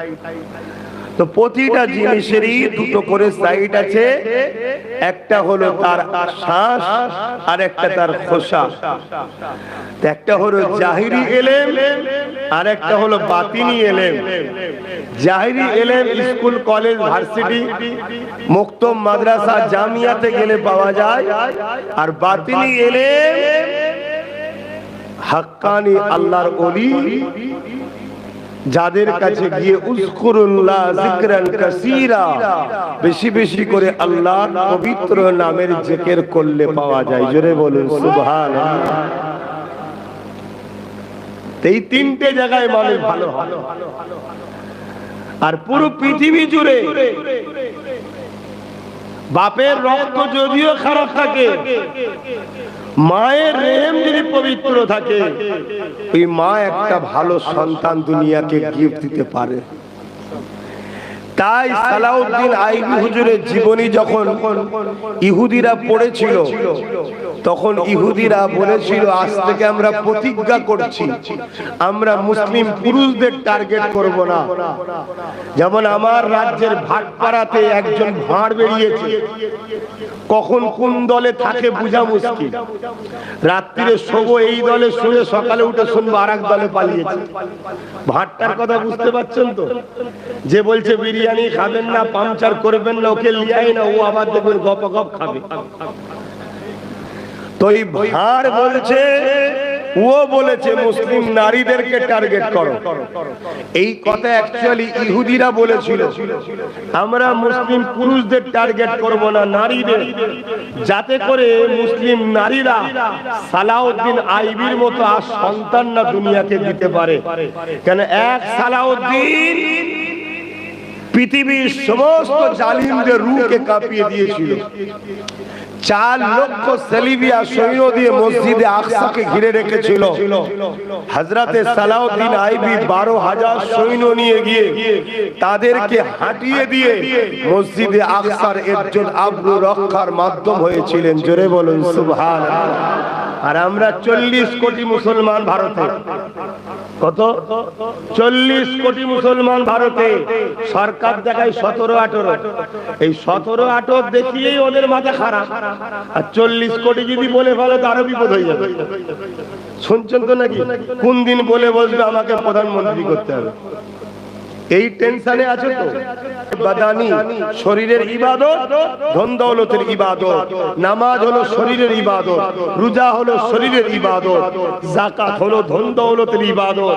কিন্তু হজ শরীর ও পয়সা, ধন দৌলত দুটোরই ইবাদত একসাথে, পুরোটাই একটা ইয়াদগার বানানো। ইব্রাহিম নবী যা করেছে ইসমাইল নবীর কদমের কাছে, এবং আম্মা হাজেরা হুজুর যেভাবে ঘুরেছে, এই সব করতে হয়। এই মিনাতে চলে যাও, এই কি বলে মুজদালিফায় থাকো, সেই যাও আরাফাতে চলে যাও, বাবা আদম মা হাওয়া ওখানে এক জায়গায় হয়েছিল, এই সব হয়। কেন?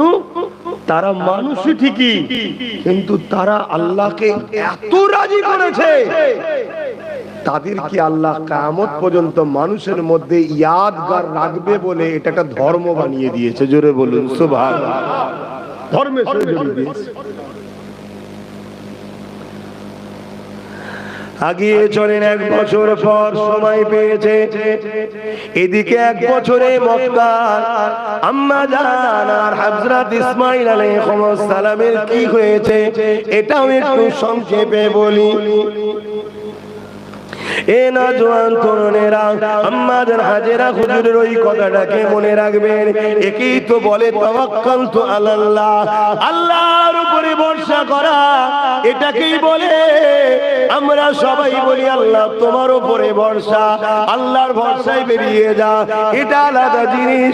আর আম্মা জান সেদিন বলেছিল, যেখানে হাজার হাজার মাইল এলাকায় কোনো ঘর নাই, লোক নাই, পশু পাখি নাই, পানি নাই, কিছুই নাই, এইরকম একটা জায়গাতে আম্মা জান যখনই শুনলে আল্লাহ পাক আমাকে রেখে যেতে বলেছে দুধের একটা বাচ্চাকে নিয়ে, এই সময়ে তো আল্লাহ পাক আল্লাহর পেয়ারা বান্দে একবার প্রশ্ন করেন কি খাবো, এক কথাই বলে দিয়েছে আল্লাহ আমার জন্য যথেষ্ট। এই যে আল্লাহ যথেষ্ট, কতটা যথেষ্ট দেখে। ইসমাঈল আলাইহিস সালাম পানির জন্য প্রয়োজন হয়েছে অনেক লম্বা কথা, কম বেশি আপনারা জানেন। আম্মা জান পানির খোঁজের জন্য বেরোলে ইসমাঈল আলাইহিস সালামকে যেখানে কাবা আছে পাশে শুইয়ে রেখে, বালির উপরে শুইয়ে রেখে দিয়ে চলে গেছে। আর দূরে সাফার দিকে তাকিয়েছে, বালির রৌদ্রতে চকচক করতে লেগেছে। আম্মা জান মনে করতে লেগেছে পানি রয়েছে, গিয়ে দেখে বালি। ওখান থেকে মারওয়ার দিকে তাকিয়েছে, আবার বালি চকচক করছে, মনে করেছে পানি। এইভাবে 7 বার চকচক করে দেখে ছুটেছে, এইভাবে সাই করেছে। আর বিচখানে একটা জায়গা ডাউন ছিল, এক পাহাড় থেকে আর এক পাহাড় যেতে গেলে ডাউন হয়। ওই ডাউনে যখন নেমেছে আম্মা জান হাজেরা ইসমাঈল নবীকে দেখতে পায়নি, যখন বাচ্চাকে দেখতে পায়নি, মা ওই সময় এই জায়গাটা একটু ছুটেছিল। আজকে হাজিরা যারাই যাবে সাফা মারওয়া করতে হবে, আর ওই মা যে জায়গায় ছুটেছে ওই জায়গাটা তো ছুটতে হবে।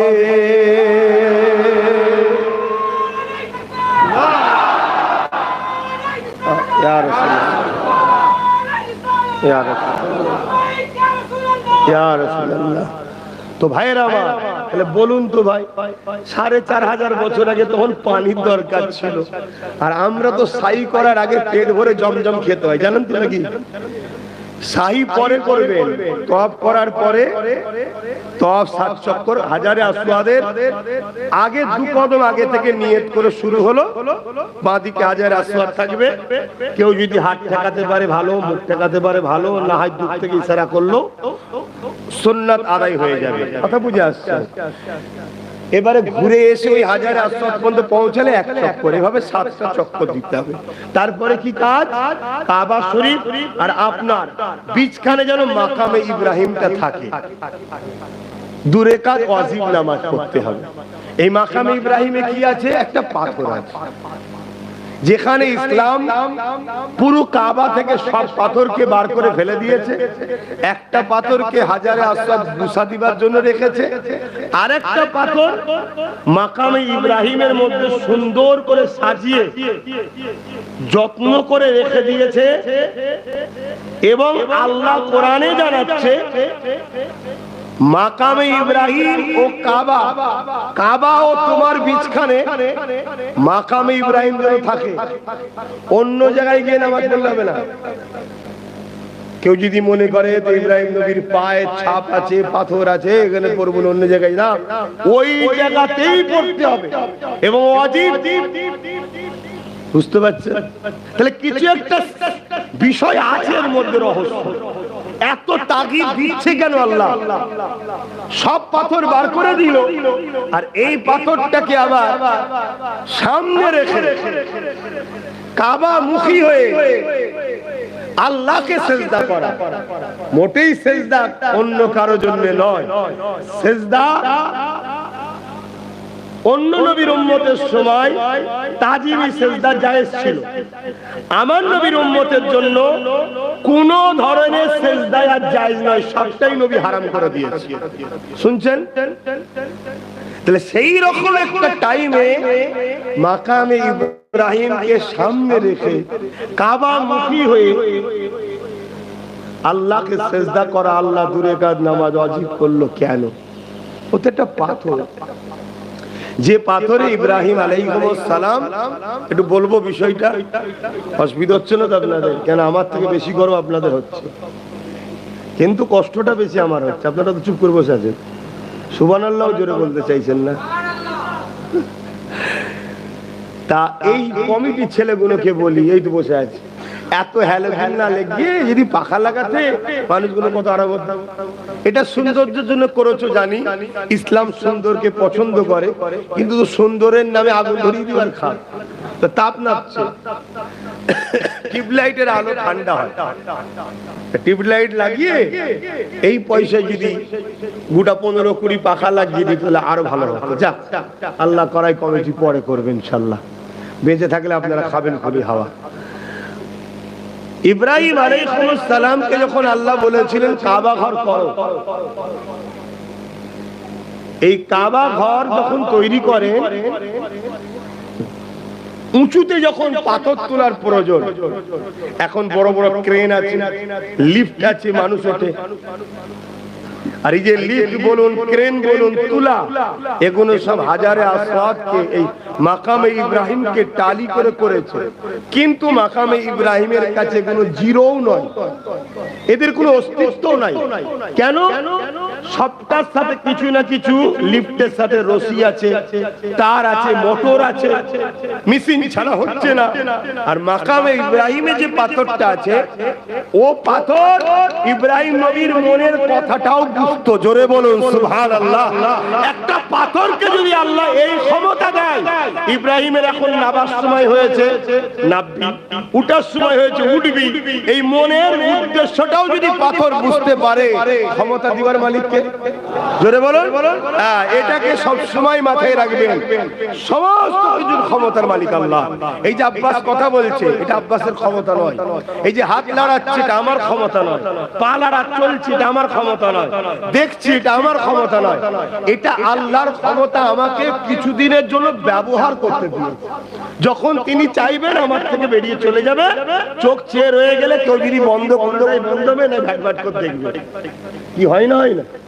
অতএব সব ক্ষমতার মালিক আল্লাহ। তাহলে সেই জায়গাটা যখন মাথায় ঠিক থাকবে, আর শিরকের ভয় আসবে না। আর ওই জায়গাটা ঠিক না থাকলেই শিরকের ভয় লাগবে। তো ওই পাথর যদি বুঝতে পারে, তাহলে আল্লাহর ওলিদের ঘরে, পিয়ারাদের ঘরে আল্লাহ কি মানুষের মনের খবর বুঝার ক্ষমতা দিতে পারে না? কথা বলছেন না কেন? তাই তো নবী বললেন, ইত্তাকু ফিরাসাতাল মুমিনি ফাইন্নাহু ইয়ানজুরু বিনূরিল্লাহ। আল্লাহ নূরের পর্দার ভেতর থেকে আল্লাহর পেয়ারা বান্দারা, মুমিন বান্দারা মানুষের অন্তরের খবর আল্লাহ তাদেরকে জানিয়ে থাকে, দেখিয়ে থাকে, কিন্তু মালিক নয়। অন্তরের খবরের মালিক কে? আল্লাহ। হ্যাঁ, মালিক হলেন আল্লাহ। মালিক হওয়ার থাকতে দেওয়া, ব্যবহার করতে দেওয়া, দুটো এক নয়। কথা বুঝতে পেরেছি তো? এটাকে মাথায় রাখবেন। আমাদের কেন কনফিউজ করে দিচ্ছে, ওলি আল্লাহদের দুশমন তৈরি করে দিচ্ছে। আর অথচ হাদিসে কুরসিতে আমার আল্লাহ বলছেন, যারা আমার ওলিদের বিরোধী করবে কিয়ামতের দিন আমার সঙ্গে যুদ্ধের এলান রইল, যুদ্ধ করব তার সাথে। এজন্য আকীদাটা আগে, শরিয়াত মাসায়েলের উপরে নয়, শরিয়াতের মূল দাঁড়িয়ে আছে আকায়েদের উপরে, আকীদার উপরে। তোমার আকীদাটা কি? এবার জিন্দেগি চালাতে গেলে তোমার মসলা দরকার, ভালো কামিয়াবি হওয়ার জন্য ফাজাইল দরকার, ফজিলতের ইবাদত আমল দরকার। কিন্তু মূলটা দাঁড়িয়ে আছে আকীদার উপরে, আকীদা বিশ্বাস। আর উকুদ থেকে আকীদা, যার বাংলা মানে হলো কোন জিনিসের সঙ্গে শক্তভাবে গাঁট বাঁধা। কোরআনে আছে আউফাবিল উকুদ, এই যে ওয়াদা করো, পূরণ করো, যে ওয়াদা করেছিলে পূরণ করো। এই যে গাঁট, এই যে পূরণ করা, এটা হলো হুজুরের সঙ্গে মহব্বত ও আদবের গাঁট বাঁধা। জোরে বলুন সুবহানাল্লাহ। তো আমি অন্যদিকে চলে যাচ্ছি আবার। এখন যে মাসটা চলছে ওই দিকে একটু আলোচনা করছি। তো ভাইরা আমার, ইব্রাহিম আলাইহিস সালাম যখন উপরে উঠতো, তো অটোমেটিক উঠতো, পাথর নিয়ে উঠে কাবা তৈরি করছে, আবার নামার সময় হলে নেমে যেত। এটা আল্লাহর কুদরত। জোরে বলুন সুবহানাল্লাহ। কুদরতের কথা বললে সুবহানাল্লাহ বলতে হয়। সুবহানাল্লাহ মানে আপনি সব থেকে মহান, পবিত্র, যার মধ্যে কোন রকম ত্রুটি, কমজোর, দুর্বল নাই। জোরে বলুন সুবহানাল্লাহ। তিনাকেই বলা হয় সুবহানাল্লাহ। জোরে বলুন সুবহানাল্লাহ। তিনি কে? আল্লাহ। তাই রাসূল পাক সাল্লাল্লাহু আলাইহি ওয়াসাল্লামকে যখন মিরাজে নিয়ে গিয়েছিলেন, আল্লাহ তাই আয়াতের শুরুতেই বলেছিলেন সুবহানাল্লাযী আসরা। সুবহানাল্লাহ, যে নিয়ে গেছে সেটা মুহাম্মদ সাল্লাল্লাহু আলাইহি ওয়াসাল্লাম নয়, হাবিব। আপনি যদি মানুষকে যে বলেন আমি গেছি, ইমানদাররা মেনে নেবে, কিন্তু আপনি ইখতিলাফে যাবেন না, লোক অনেক ইখতিলাফ করবে।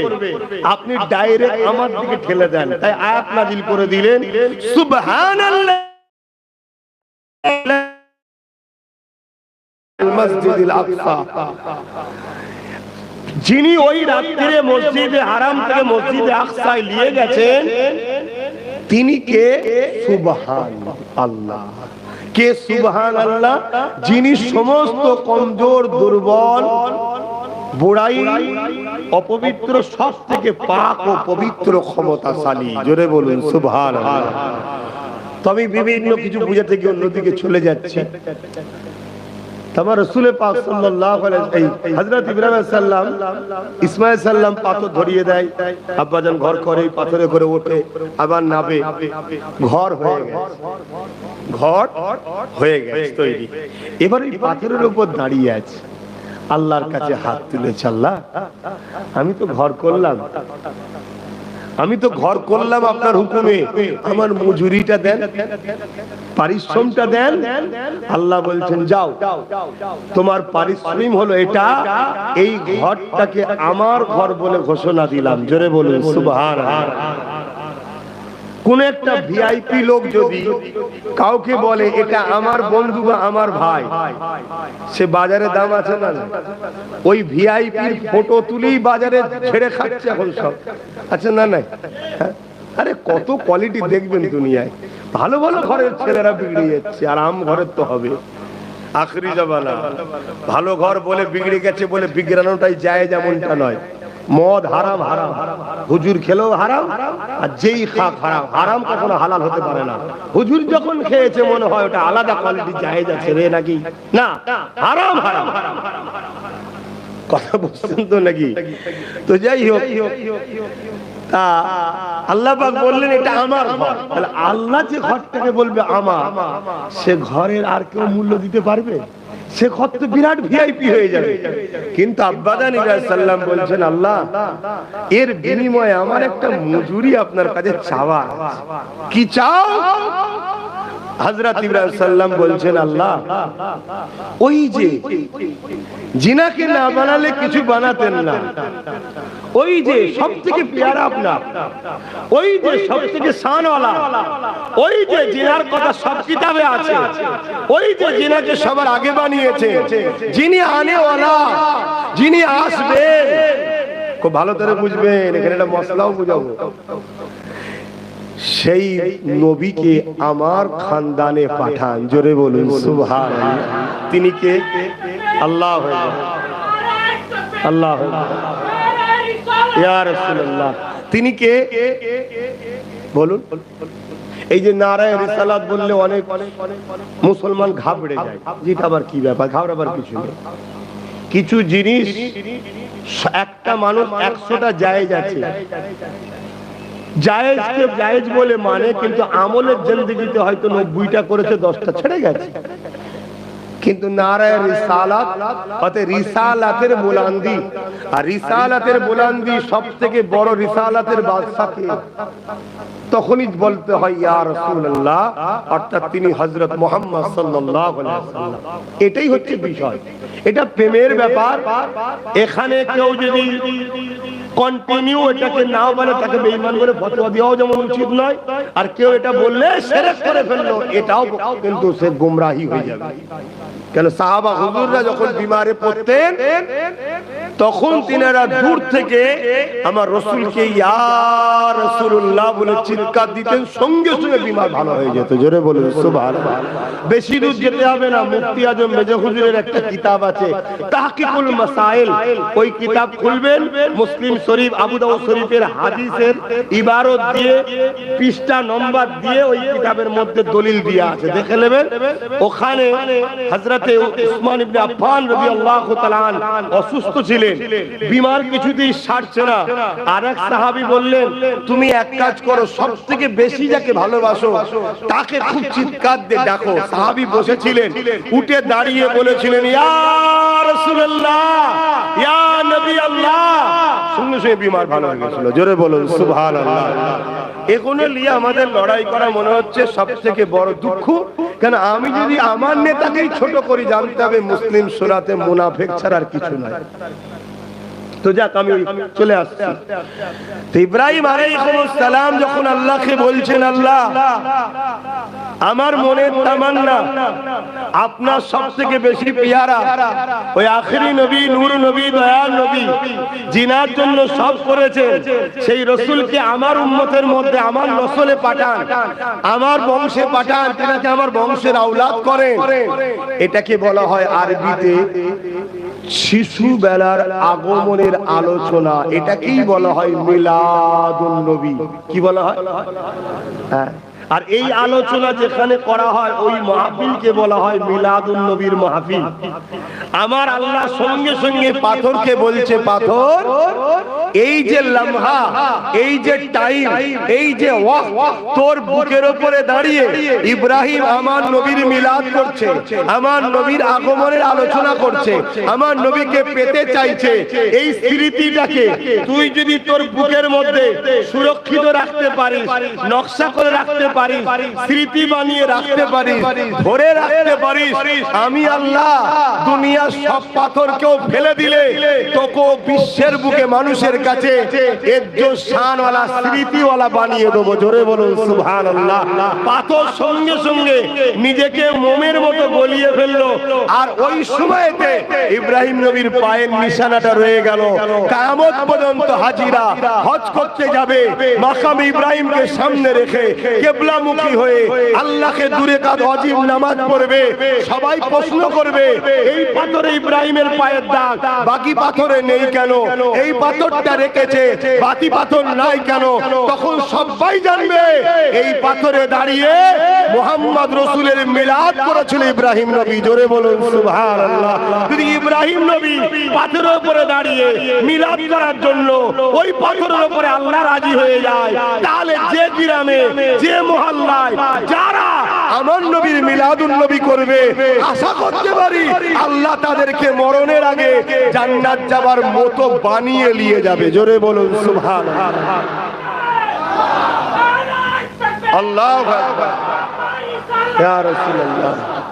তাই ইখতিলাফ না করে, ঝগড়া না করে, বর্তমান পরিস্থিতিকে খেয়াল করে একে অপরকে কাফের বেঈমান ফতোয়া না দিয়ে আমাদের মনে হয় প্রত্যেকটা দল জামাতের মাথা যারা উলামা বসে আমাদেরকে এখন মীমাংসা করে নেওয়া দরকার। ঠিক তো নাকি? কেন মসজিদ এখন সবার যাচ্ছে, কবরস্থান সবার যাচ্ছে, ঈদগাহ সবার যাচ্ছে, দিন ইসলামটা তো সবার বলছি, তাহলে একতা হওয়ার দরকার আছে না নাই? এরপরও কেউ যদি বলো যে আমার এই জুজিয়াত মাসলাটা আমি করি না, ঠিক আছে তুই করিস নি বাবা, জুজিয়াত বিষয় তোর কাছে রাখ, আমি করি আমি করব, তুই করিস নি তুই করবি না, তুই তোর হুজুর আমির পীর শায়েখলে থাকবে যা, আমি আমার হুজুর আমির পীর শায়েখলে থাকবো। এখন এক মুঠো হয়ে আমার মসজিদগুলোকে বাঁচাতে হবে, আমাদের কবরগুলোকে বাঁচাতে হবে। না আমার দাদু তোমার দাদু, আমার নানা তোমার নানার কবরের উপরে বড় বড় 7 স্টার 5 স্টার বার তৈরি হবে, শপিং মল হবে, সেখানে নারীদের ব্যবসা হবে, গান হবে, নাচ হবে। এটা কি দেখতে তখন ভালো লাগবে? যদি মনে হয় ভালো লাগবে না, তাহলে তুমি ফুরফুরা থাকো, তুমি দেওবন্দি হুজুর নেই থাকো, তুমি বেরেলি হুজুর নেই থাকো, যার যেটা নিয়ে থাকবে যা বাবা। এখন ঐক্যবদ্ধ হয়ে সন্ত্রাসদের বিরুদ্ধে লড়াই করো, যারা আমার দেশেরও বিরুদ্ধে, আমাদের ওয়াকাবেরও বিরুদ্ধে লড়াইয়ের দরকার আছে। কিন্তু এখনো গ্রুপ চলছে বলে, বিরাট আন্দোলন শুরু হয়েছিল বাংলায়, তাই তো নাকি? আন্দোলন গেল কোথায়? আমাদের দিদিমণির এক হুমকিতে সব বন্ধ। কি গো, খারাপ লেগে গেল নাকি? তবে আন্দোলন করতে হবে, আন্দোলন করতে হবে ইনশাআল্লাহ। না বাবু সব কটাকে ইনশাআল্লাহ দাঁড়ান। কথা বুঝছেন না, বোঝেন না? প্রত্যেকটা জায়গায় প্রতিটা মানুষকে বলে যাচ্ছি, প্রতিটা মসজিদের ইমামকে এই টেনশনে আছে। খারাপ নেবেন না, আমি একটুখানি এখানে দু কথা বলবো, অনেকের মাথায় ঢুকতে পারে ধর্ম সবাই বলেন কেন, ইসলামে জায়েজ আছে তাই বলি। ইসলাম যদি আমাকে বলার ইজাজত না দিত, আল্লাহর জাত পাকের কসম করে বলছে আমি বলতাম না।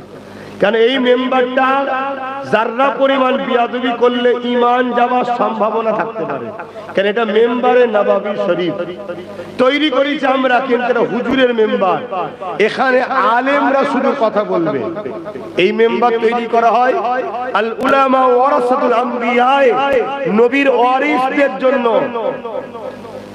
এখানে একটা কথা বলছি, ধর্মনিরপেক্ষ, গণতন্ত্র, সেকুলার, সর্বধর্মের অধিকার, সংবিধান যেটা দিয়েছে এটা যদি বাস্তবায়ন করা হয়, তাহলে ৭৭ বছর ধরে একবার হলেও মুসলমানকে প্রধানমন্ত্রী করা দরকার ছিল।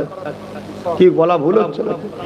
একবার হলেও রাজ্যে সিএম কে 5 বছরের জন্য হলেও মুসলমান দরকার ছিল, তাহলে জানতাম তোরা সেকুলার। সব থেকে বড় কমনাল তো এটাই যে আমাদেরকে কোনোদিন ওরা সামনে আনতে চাই না। তাহলে বলো এটা কি সেকুলার? আমরা সেকুলার দেখিয়েছি, জাত দেখিনি, ধর্ম দেখিনি, কালার দেখিনি, ৭৭ বছর মাথা হ্যাট করে মেনে নিয়েছি। আচ্ছা হচ্ছে হোক যাক, হচ্ছে হোক যাক, হচ্ছে হোক যাক।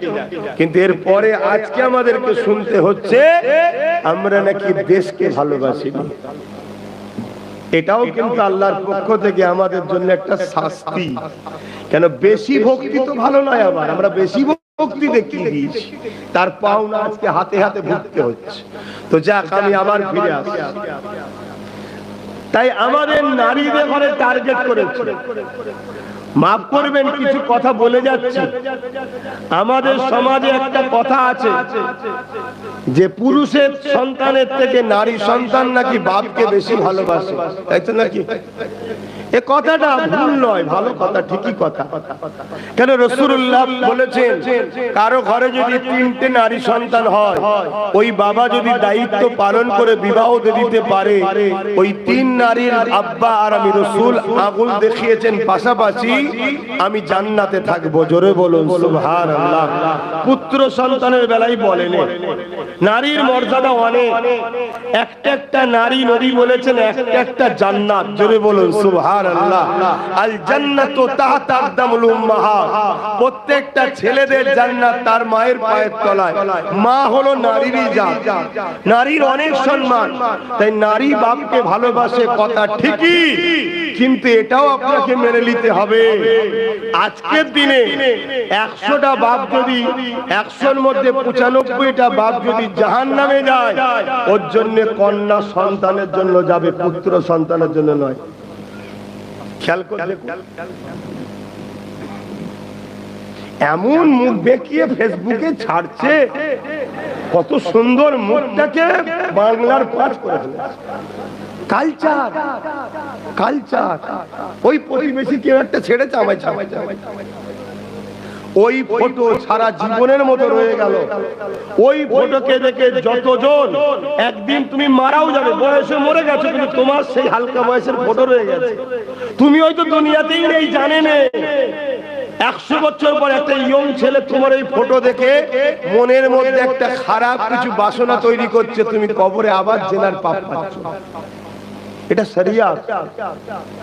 তোমাকে আল্লাহ হীরের থেকেও দামি করেছে, মা, মায়ের জাত তুমি, আর তুমি সেটাকে ফুটপাতের পাথর বানিয়ে ফেললে। যাক, একটু কথা এসেছিল তাই বললাম। মা যদি ভালো হয় সিদ্দিকে আবু বকর হয়, মা যদি ভালো হয় খাজা গরিবে নওয়াজ হয়, মা যদি ভালো হয় মুজাদ্দিদ আল-ফিসানি হয়, মা যদি ভালো হয় সুলতানে বাগদাদ হয়। জোরে বলুন সুবহানাল্লাহ। মায়েদেরকে ঠিক থাকতে হবে। আমরা বাইরে বাইরে ঘুরি, হাজার লোকের মনকে রাজি রাখতে হয়। চোখের সামনে দেখছি বাড়িতে 24 ইঞ্চি টিভি, চোখের সামনে দেখছি, অথচ সে একটা মোটা টাকা জলসায় দান করে। কমিটি বলছে হুজুর 1 কাপ চা না খেলে আমাদের পুরো 12টা বেজে যাবে। আমি দেখতে পাচ্ছি টিভি আছে, শুনছেন তো নাকি? তাহলে হুজুর কি হবে? হ্যাঁ, হুজুরদের ফতোয়া আছে। বলুন, হুজুররা তো নিজেদের ফতোয়া ঘুরিয়ে নেয় না, নিজেদের নয়। আমি তোমাদের সবার জন্য ফতোয়া আম করে দিয়ে যাচ্ছি। কোন জায়গায় যদি এমন নাচারে পড়ে যাও, খাবার পরেই হাত তুলে দোয়া করে দেবে, অর্থাৎ আল্লাহ পারিশ্রমিক হিসাবে খেলাম, দোয়ার পারিশ্রমিক নিলাম। শুনছেন তো নাকি? কেন দিনের প্রচার করতে হয় উলামাদের ঘরে, এদেরকে কত জায়গায় যেতে হয়, জান বাঁচাবার জন্য তো এক জায়গায় খেতে হবে নাকি, দোকানে হোটেলে যেখানেও। এজন্য নিয়ম হলো তাকে ফাতিহা করে দিতে হবে।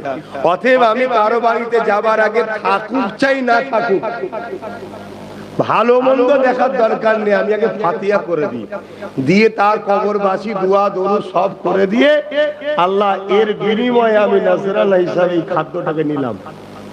কথা বুঝতে পারছেন তো নাকি?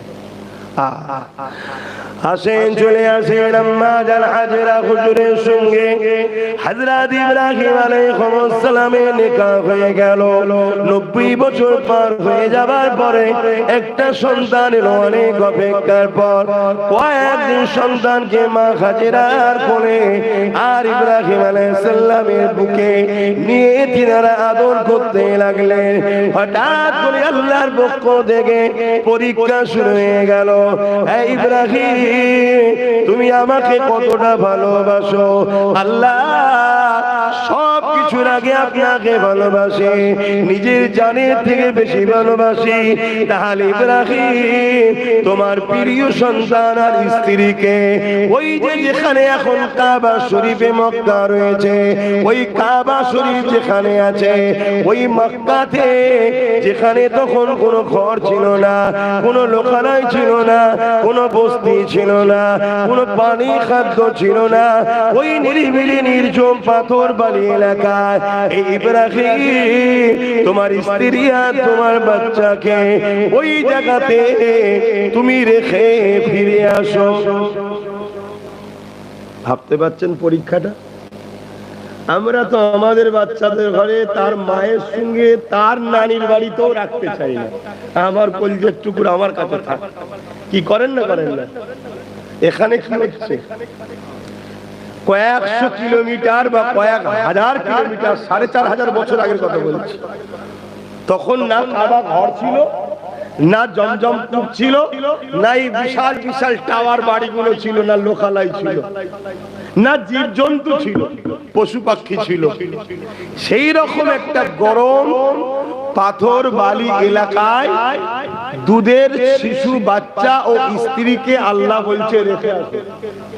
ইব্রাহিম সাল্লাম একবার জিজ্ঞেস করেছিল কেন আল্লাহ? না, জিজ্ঞেস করে না। আর আমাদের ঈমান কি? আমরা যদি কোনো কিছু শরীয়তের হুকুম বলি এটা করতে হবে আল্লাহর হুকুম, আমরা হাজারটা জিজ্ঞেস করি কেন করব, কতক্ষণ করব, কি উপকার, না করলে কি ক্ষতি, হাজারো প্রশ্ন। যেদিন থেকে কেন এসে গেছে প্রশ্ন সেদিন থেকেই তো ইখতিলাফ শুরু হয়ে যাচ্ছে।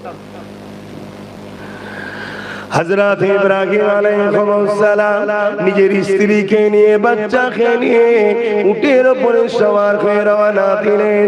অনেক অপেক্ষা করে অনেক দিন যাবার পরে এই যুবকেরা ওই মক্কা নগরে পৌঁছে গেল, যেখানে কোনো বস্তি ঘর বাড়ি কিছুই ছিল না, যেখানে এখন বর্তমান কাবা শরীফ রয়েছে। ওই জায়গাতে ইব্রাহিম আলাইহিস সালাম তিনার স্ত্রী আম্মা হাজেরা এবং বাচ্চা ইসমাঈল আলাইহিস উটের পিঠে যে চামার হয়েছে চলে যাবে বলে স্ত্রী আম্মা হাজেরা আলাইহিস সালাম জিজ্ঞাসা করে, আমার প্রাণের স্বামী এই নির্জন এলাকাতে আপনি আমাদেরকে রেখে দিয়ে কোথায় যেতে লেগেছে, কোন জায়গায় যেতে লেগেছে? ওই সময় ইব্রাহিম আলাইহিস সালাম বলেছিলেন, আমার প্রাণের স্ত্রী এই জায়গাতেই আজ থেকে আপনি বাচ্চাকে নিয়ে থাকবেন, আমি ঘরে চলে যাচ্ছি। ওই সময় প্রাণের স্ত্রী কি বলেছিলেন? একটাই কথা বলেছিলেন, এই যে আমাকে আর আমার বাচ্চাকে রেখে যাচ্ছে এটা আপনার হুকুম না আল্লাহ পাকের ইচ্ছা? এই সময় নবী ইব্রাহিম আলাইহিস সালাম বলেছিলেন, নবীরা যা করে আল্লাহর হুকুমে করে। এই কথাটা শুনে আম্মা জান কি উত্তর দিয়েছিলেন, আমার প্রাণের স্বামী আপনি চলে যান, আল্লাহ আপনাকে আমার সাহারা করেছে, আল্লাহ আপনাকে আমার গার্জিয়ান করেছে, আল্লাহ আপনাকে আমার অভিভাবক করেছে।